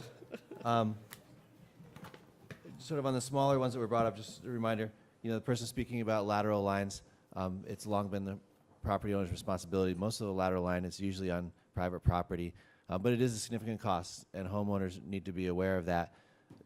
It's an extraordinary cost if your lateral line needs to be replaced. It goes to your basement as part of the lateral line. We're not going to have a debate here. I'm just clarifying. And if you want to look back at town policy, for many, many, many, many years, the lateral lines, and they still are, have been responsibility of the private property owner. For a brief period, it was switched over, and there's a little bit of history on that, which I welcome to share with you offline. But it's an interesting question, and people should be aware that lateral lines are very costly to repair, just like a roof repair or anything else, and that they need to be taken seriously when you're inspecting a home. A couple of other items. First of all, I want to thank Bob Dell for bringing our attention to the 50th anniversary of the Walkway of Heroes on Leicester Drive. And it's a really important, iconic location for the town's history. The volunteers have done so much down there, and I'd love to support the installation of the plaque that you described, celebrating that history, and welcome people to come on the Veterans Day and Memorial Day events, Veterans Day especially. I also wanted to mention on the question of taxes that Mr. Fornario brought up, the town had been and is engaged very directly and actually quite successfully in contesting the burdensome outcome of the state's formulas with regard to the apportionment of the tax burden within the school districts across between Orangetown and Clarkstown. And we actually got a really kind of underdog surprise victory with the state appeals. It's saving hundreds of dollars for the Orangetown taxpayers. And we're working, we actually had a meeting today with Jaffe, with Carlucci, with their staff at getting some legislation that would prevent in the future any extraordinary cost shifting due to the way those formulas work. And it's kind of an arcane science that I think our assessor has actually done a quite nice job leading us through over the last, say, 6 months or more, really, of advocacy, working through the state representatives, the Office of Tax Services at the state level, and making sure that we got a result. And also laying out a program for policy reform, which I think if we're successful at the state level can help all the town residents a little bit more. So I wanted to mention that. And I guess I'll segue from that just to, you may sense on the part of town board members here and folks who come out, a lot of pride in this town in a lot of ways. And I'm actually very proud of how we've sort of made a comeback. The aloof situation really, really illustrated a major gap in enforcement. And let us never forget the biggest gap of all was in aloof's operations themselves and their utter neglect of the standards and the community response. We've really come a long way on that, and I think Councilman Divany itemized a number of examples of that, and we've done it in other meetings. But certainly, we've increased town capacity for enforcement with public health engineer. Certainly, our choice of Jane Slavin to run the building department is oriented in a reform direction, trying to really tackle some challenges the town faces. Certainly, the fact that we've engaged on a weekly and sometimes daily partnership with the DEC and the community groups that are really raising the outcry over this, to get, I don't know how many hundreds of thousands of dollars worth of repairs, which one speaker pointed out are nearly complete at Aloof, which is not to say that they aren't long overdue, and as one speaker pointed out, let's make sure they work and continue to hold the company accountable. But that really is an extraordinary accomplishment, and that's happened because of the really dedicated efforts of both the community and town staff, town lawyers, town building inspectors, and others. And I think we need to take a little bit of sense of how far we've come with that, and not simply stand up and castigate town as having, quote, utterly failed, which I think is utterly inaccurate. And I have a little message on my computer which says, Andy, everybody hates a defensive politician, but I'm saying right now that I think that our actions are commendable in many ways in partnership with the community, and I respect the work of the town folks, the ZBA and others who have worked to improve the enforcement and to hold that company accountable. And I think we deserve a little bit more than the sort of hyperbolic terms that Mr. Christoph used earlier tonight. Yeah, one person clapping. I appreciate that. But that's what I see, and we'll continue to work on it. And we've made a lot of progress, and it's not finished. The other items, I too, I'm looking forward to welcoming Jane on board. We've had many conversations about what our challenges are going to be. I'm very excited to move forward with that appointment, and I think it's really been a good, diligent, and comprehensive search, and we found a wonderful person to appoint to that position, and appreciate the support that Jane's seeing tonight. I'm looking to see if I've left anything out. I wanted to respond just to say that the question of the air roof, I think it's really interesting in the law, and I look forward to working with Jim Riley and others to kind of sort out the town position on that. It's already been the subject of a good degree of research. Had meetings with Orange and Rockland about it. They pointed to the tariff from the Public Service Commission, which they say authorizes them to do these pole attachment agreements, and there's been many cases in surrounding communities. So we really need to take stock of that and probably consider getting expert outside counsel to advise the town as to what the correct response might be. But I appreciate the comments of folks raising that issue. And with that, I'll move this comment period down the line to Councilman Batari. Coming up to it, I'm not going to bore you with repeating a lot of stuff. I will tell you that I came into the interview session thinking that with my mindset is looking for a PE. So we all sat down, we all listened to everyone, and we went back and discussed it and went back and forth. Jane, I think that you came out right there. Convinced. I really don't know you. I think we met once at a meeting with Andy, but again, it was certainly not anything where someone came in, there was talk and back and forth, and it was done properly. It was done where we discussed it and argued a little bit and went back and forth, and the cream came to the top. So congratulations. Look forward to working with you. And again, I think just about everybody else touched on everything else, so I don't want to repeat anything. I do think that the community was very helpful in, we'll go back to Anelitech if you'd like. I think that everybody came forward, and with direction, we try and do what we can. I live in Blauvelt. I know of Aloof, and we are trying to do what we can, and things are moving slower than I would like it as well. But I can tell you that we are moving in the right direction, I believe, and we are trying. I can't give you more than that. We are trying. Thank you. One of the earlier speakers talked about the fact that 500 complaints have been put in about Aloof and ignored.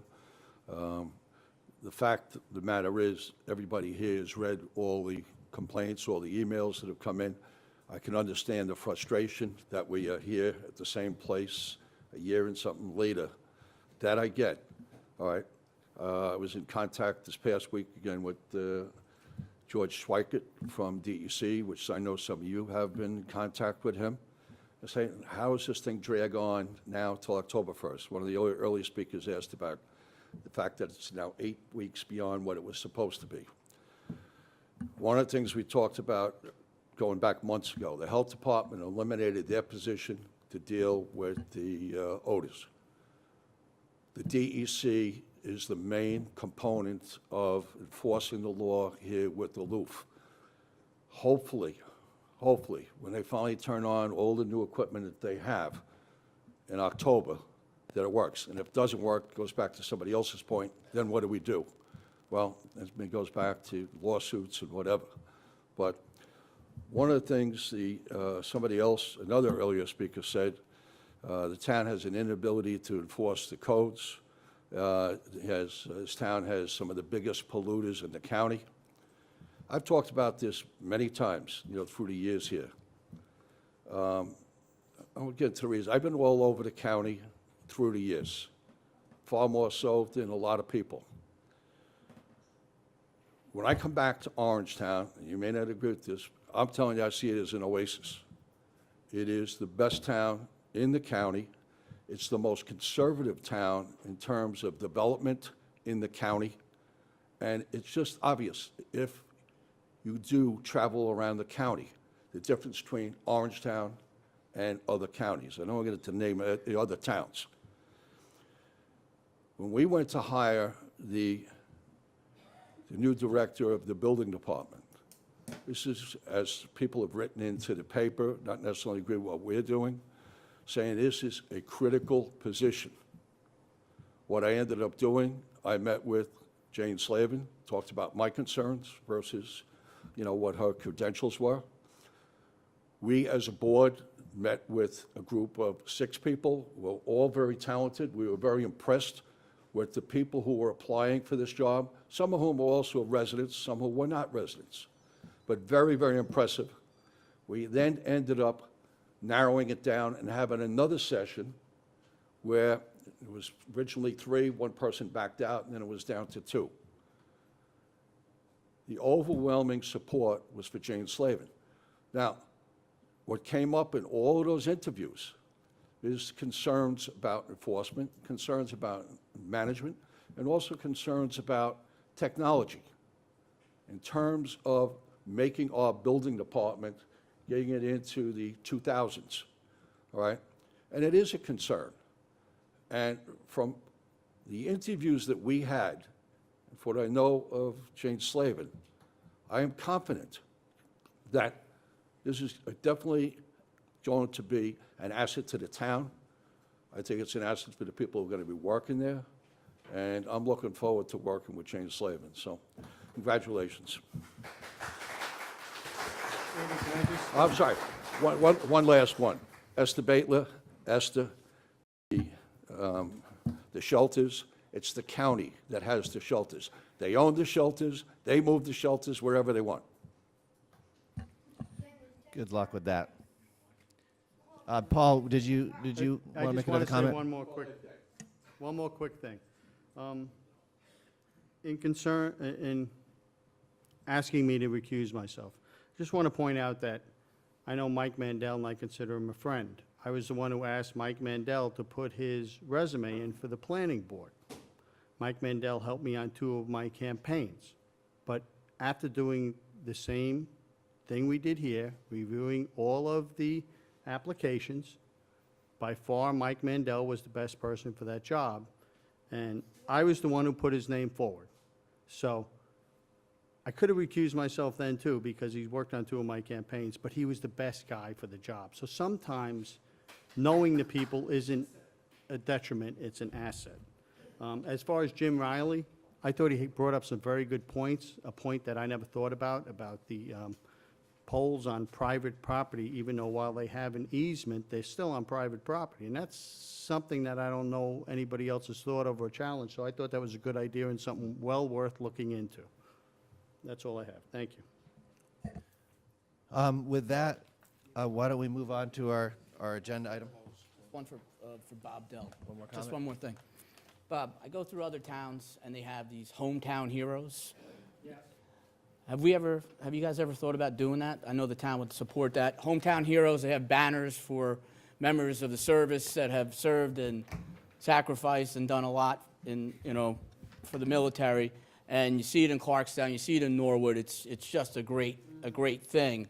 And I know I've talked to Paul about it, I've talked to Dennis about it, and I think it's something that we should try to consider in Orangetown. I agree, just as soon as you can appropriate some funds. All right. We'll start.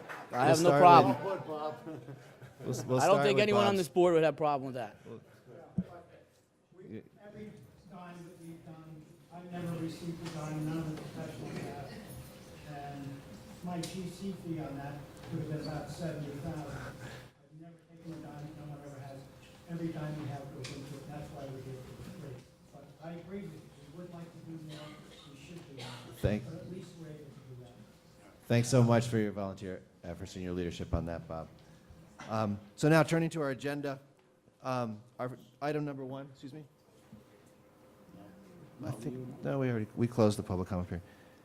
Item number 1 is approving the appointment of Jane Slavin, Director of Buildings, effective October 2nd, which is a Monday, that first week of October. So just fill in the blank there. And congratulating Jane. Maybe Jane, if you just come up I'd for, like to make for a 1 motion. minute, that would be great. Do you want to make the motion and pass it first? Moved by Paul. We have a motion by Paul, a second over here from Jerry. All in favor, say aye. Aye. The ayes have it. Welcome aboard, Jane. If you just Yeah, say a we word or did. two, that'd be great. It was me, and then Jerry seconded, and we all Did you already vote? I missed it. You got voted in during the applause. All right. Good evening, everyone. It's with great enthusiasm I take on the role of director of our town's building department. I would like to thank the town board for their support, as well as everyone who showed up in support. Thank you so much. I know it's been a long, dragged-out meeting, but I appreciate the support. I look forward to working with the town board, the building department staff, various town departments, and the community to ensure that codes are implemented properly to protect the safety, the welfare, and the quality of life of our residents. As I embark on this next chapter in my career, I feel hopeful that my diversified experience in the construction industry, knowledge of all facets of the New York State Building Code, planning and zoning rules and regulations, will be a true asset to the town of Orangetown. I have lived in Orangetown since 1995. My wonderful husband raised my family here, and my extended family, all my in-laws are here as well. I've had the opportunity to be involved in many community activities, some as a coach as well with the children, which has always been my passion. Rest assured that every decision that I make in my capacity as director will be made in the best interest of the town and our residents. Thank you for the appointment. Thank you, Jane.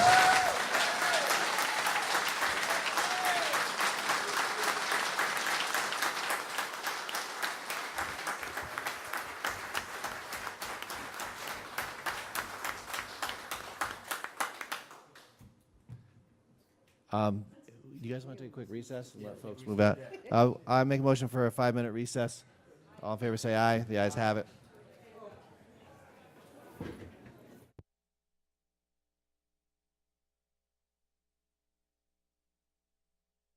Motion to resume the meeting. Do I have a second, Jerry? All in favor, say aye. All right, we left off after item 1, so item 2 is the purchase of mobile tablets for the building and code enforcers to make their work more efficient. I'll make a motion for this. I got a second. Over here, Divany, all in favor, say aye. The ayes have it. Tax cert, described in item number 3, 165 Washington Street, and we're going to make sure that all the information is in there as Mr. Mandel has suggested. Motion for Dennis Troy, second by Jerry. All in favor, say aye. Number 4, the resignation of Alex Saronis. Motion from myself, second from Jerry. All in favor, say aye. Number 5, lending assistance for Pearl River Pep Rally. Motion from Troy, second from Divney. All in favor, say aye. Number 6, Assistant Sons of Italy. Motion from Jerry, second from Valentine. All say aye. Aye. Number 7, Orangeburg Fire Department. Motion from myself, second from Troy. All say aye. It's actually from Divney. I think it was from Troy. It's a joke. Number 8. Okay, it's you, Tom. The All right, thank you. Number 8 is the Assistance to Pro River Auto Show. Motion from myself, second from Dennis Troy. All in favor, say aye. Way to go, Dennis. Number 9, authorizing Adler Consulting to put together a design for the traffic signal on the corner of Convent and Third, paid for by J.P. Morgan Chase. Motion from myself, second over here from Tom Divney. All in favor, say aye. I love that guy. Number 10, lending assistance to the Pearl River High School for their 5K run. Motion from Valentine, second from Divney. All in favor, say aye. Aye. Number 11, Assistance Orangeburg Fire Department Holiday Parade. Motion from Troy, second from Batari. All in favor, say aye. Number 12, the Showmobile for Pearl River Day. Motion from myself, second from Divney. All in favor, say aye. Number 13, Showmobile for Sons of Italy. Motion from Batari, second from Valentine. All in favor, say aye. Aye. Number 14, Showmobile for Dominican College, Fire in the Sky. Motion from Valentine, second from Divney. All in favor, say aye. Aye. Number 15, Porta Johns for South Nyack 10 Mile, which actually already happened. Retroactively. Retroactive. Motion from Divney, second from Troy. I will note that our good Senator Carlucci ran it and apparently went pretty fast. All in favor, say aye. Aye. The ayes have it. Number 16, Pearl River Hook and Ladder Car Show. Motion from myself, second from Troy. All in favor, say aye. Aye. Number 17, this is the SCADA telemetry upgrade for the sewer department, which we've discussed many times. I'll make a motion for this, second from Valentine. All in favor, say aye. Aye. The ayes have it.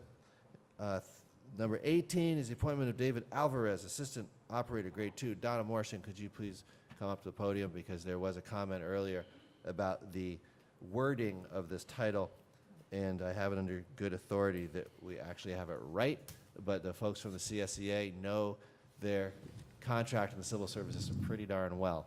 So Okay. why are we writing it this way as opposed to having the word plant between the words Because assistant and operator? the correct title for the open position and for this position is Assistant Operator Grade 2 Wastewater. The confusion occurs because the list of positions in the back of the CSEA contract does not list this position. However, at the present time, we have 2 people who hold that position.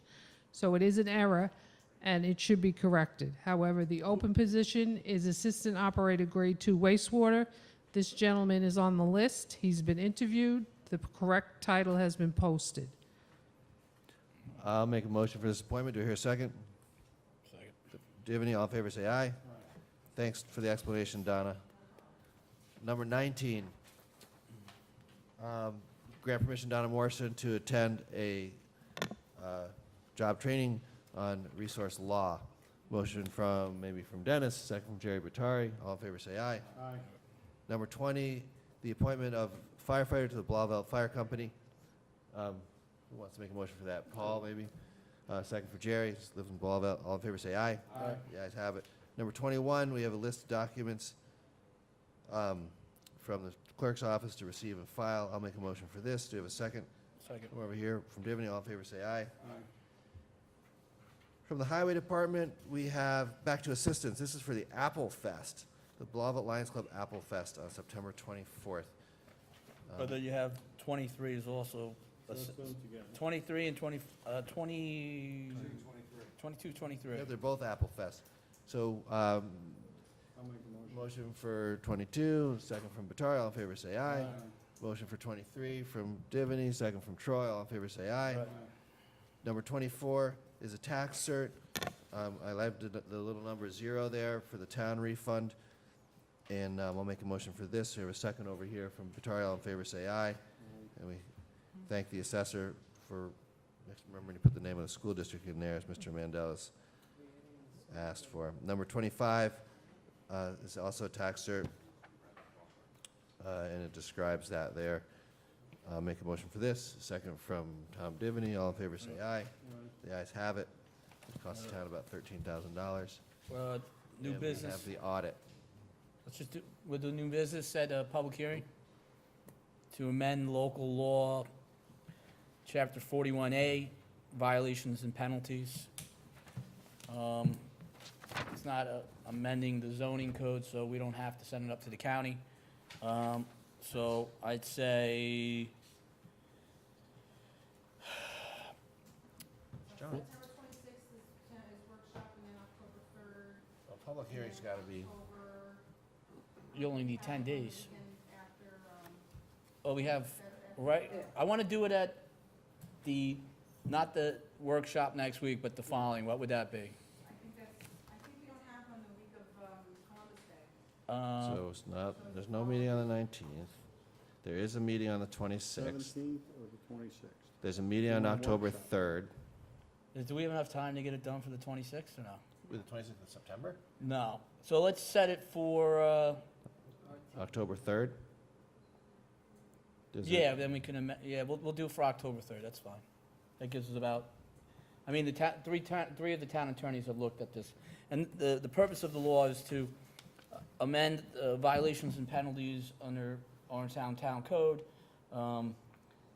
increases the fines for repeat offenders, and it increases the fines for corporations who violate town law. As I said before, you know, for corporations, the first conviction, maximum fine 20. Second conviction within 5 years would be a maximum fine of 40,000, and the third conviction within a 5-year period would be a maximum fine of 60,000, and that is $20,000, $40,000, and $60,000 per week.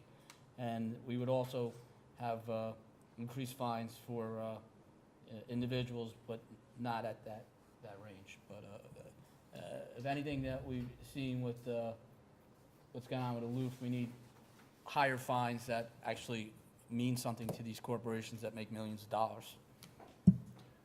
I definitely support it in principle. I look forward to reading it, and I think we're going to make a motion to set a public hearing on October 3rd. Right?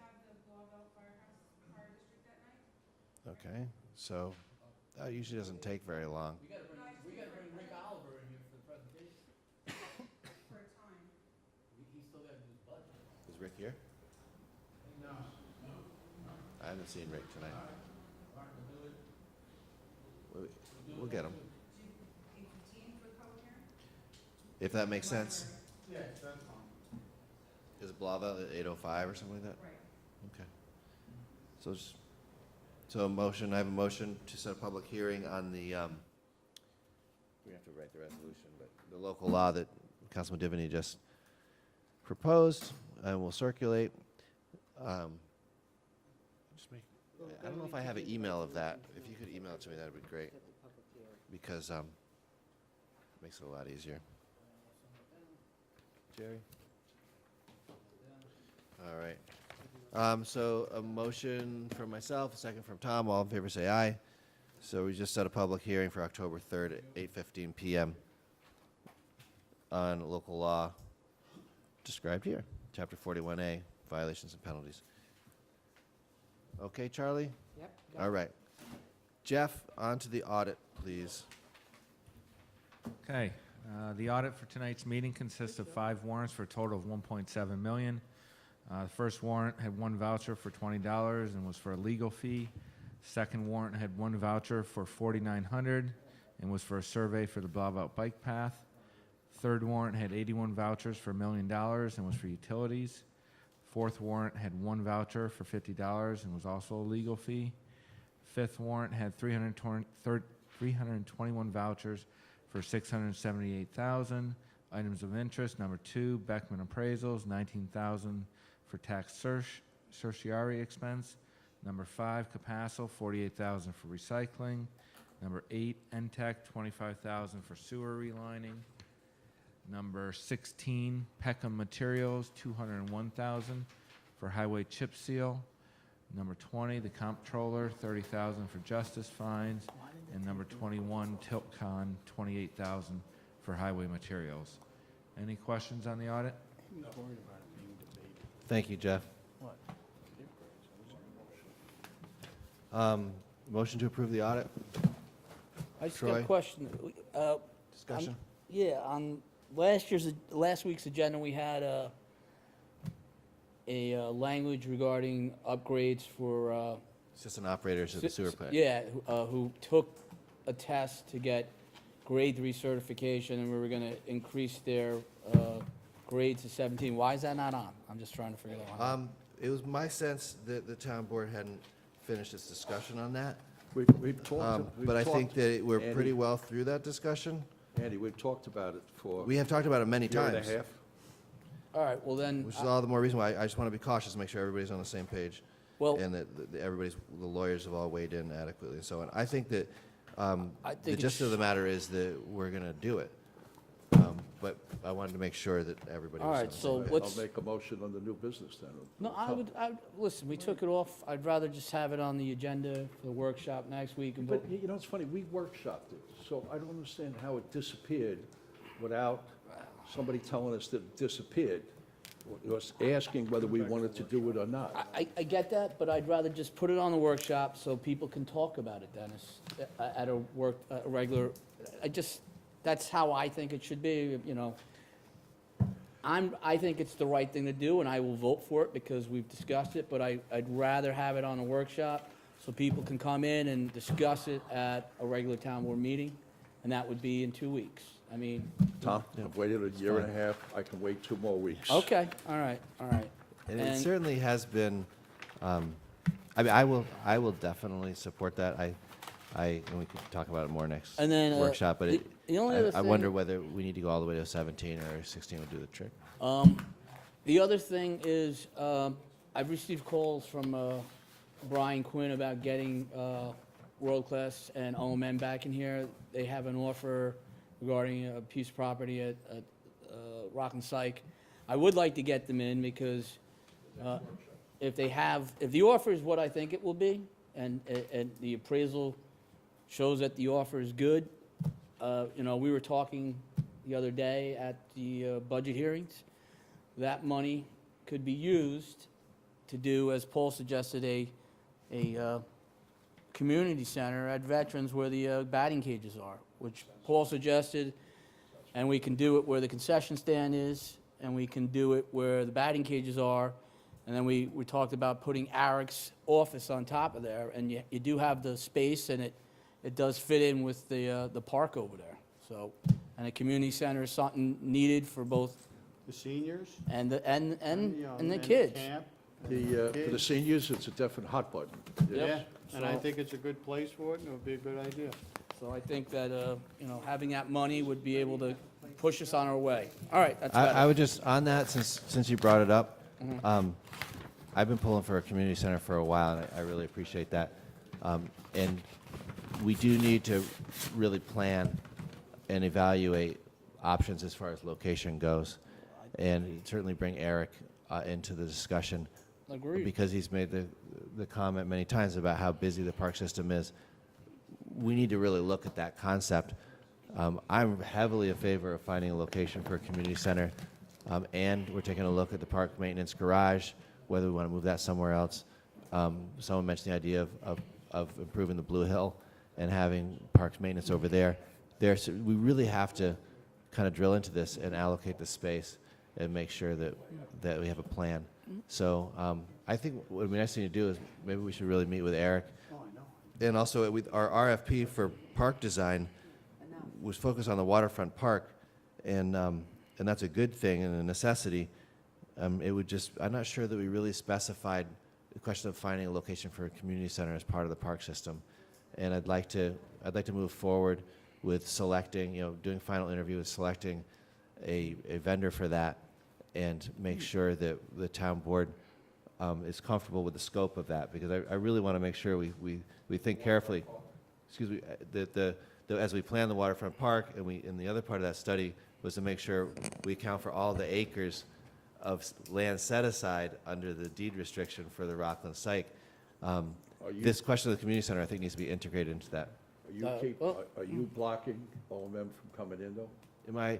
I'm happy to listen to them. You know, that's, All right, I don't so have a the problem next with that. workshop. And we've had them make presentations before. Yeah, and OMM part of their, I'm sorry. But I will advise against selling any of the remaining land that the town owns as undeveloped without having a plan for where to locate the community center, parks maintenance garage, Well, I and think we making sure wanna- we're in compliance. I think a with- lot of us want to locate the community center at Veterans. I think we Well, discussed it'd be this. nice, you know, maybe it fits there, and maybe it doesn't, so let's find out. Well, I think we should move ahead with both.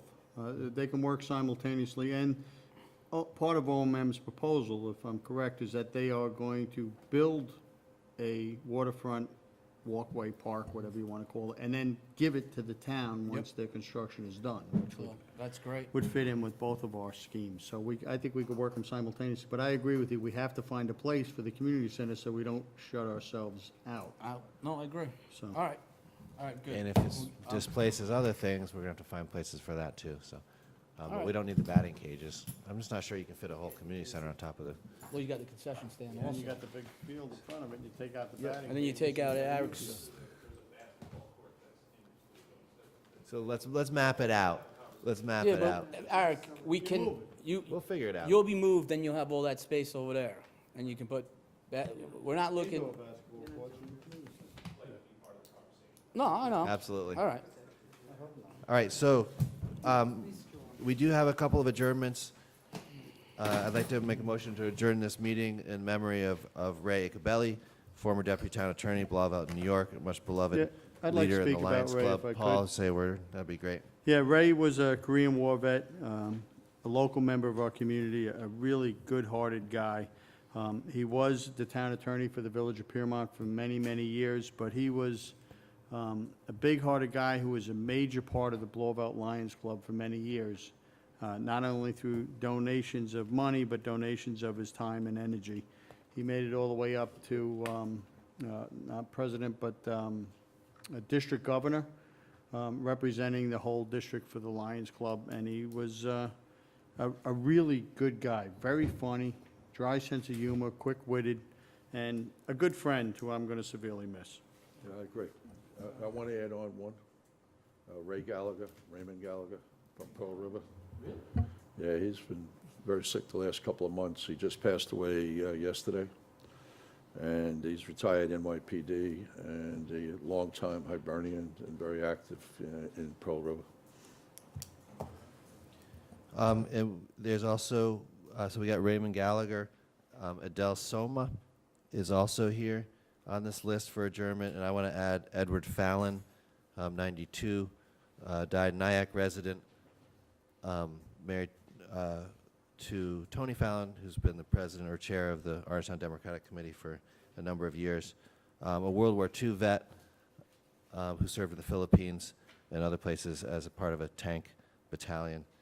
So in memory of Raymond, Adele, Edward, and what's Mr. Gallagher's first? I'm sorry, Ray Gallagher. Okay, Ray Gallagher. I'll make a motion to adjourn this meeting. Do I have a second? Second from Dennis Troy. Excuse me, Vicki? We need an executive session. CSEA contract. Oh, they're waiting for us. So we're adjourning in the names of these four individuals, but we're also, I'm going to make a motion for an executive session to talk with our attorneys about our CSEA contract negotiation. I have a second from Divney. All in favor say aye. So we have an executive session, after which there will be no more voting and an adjournment.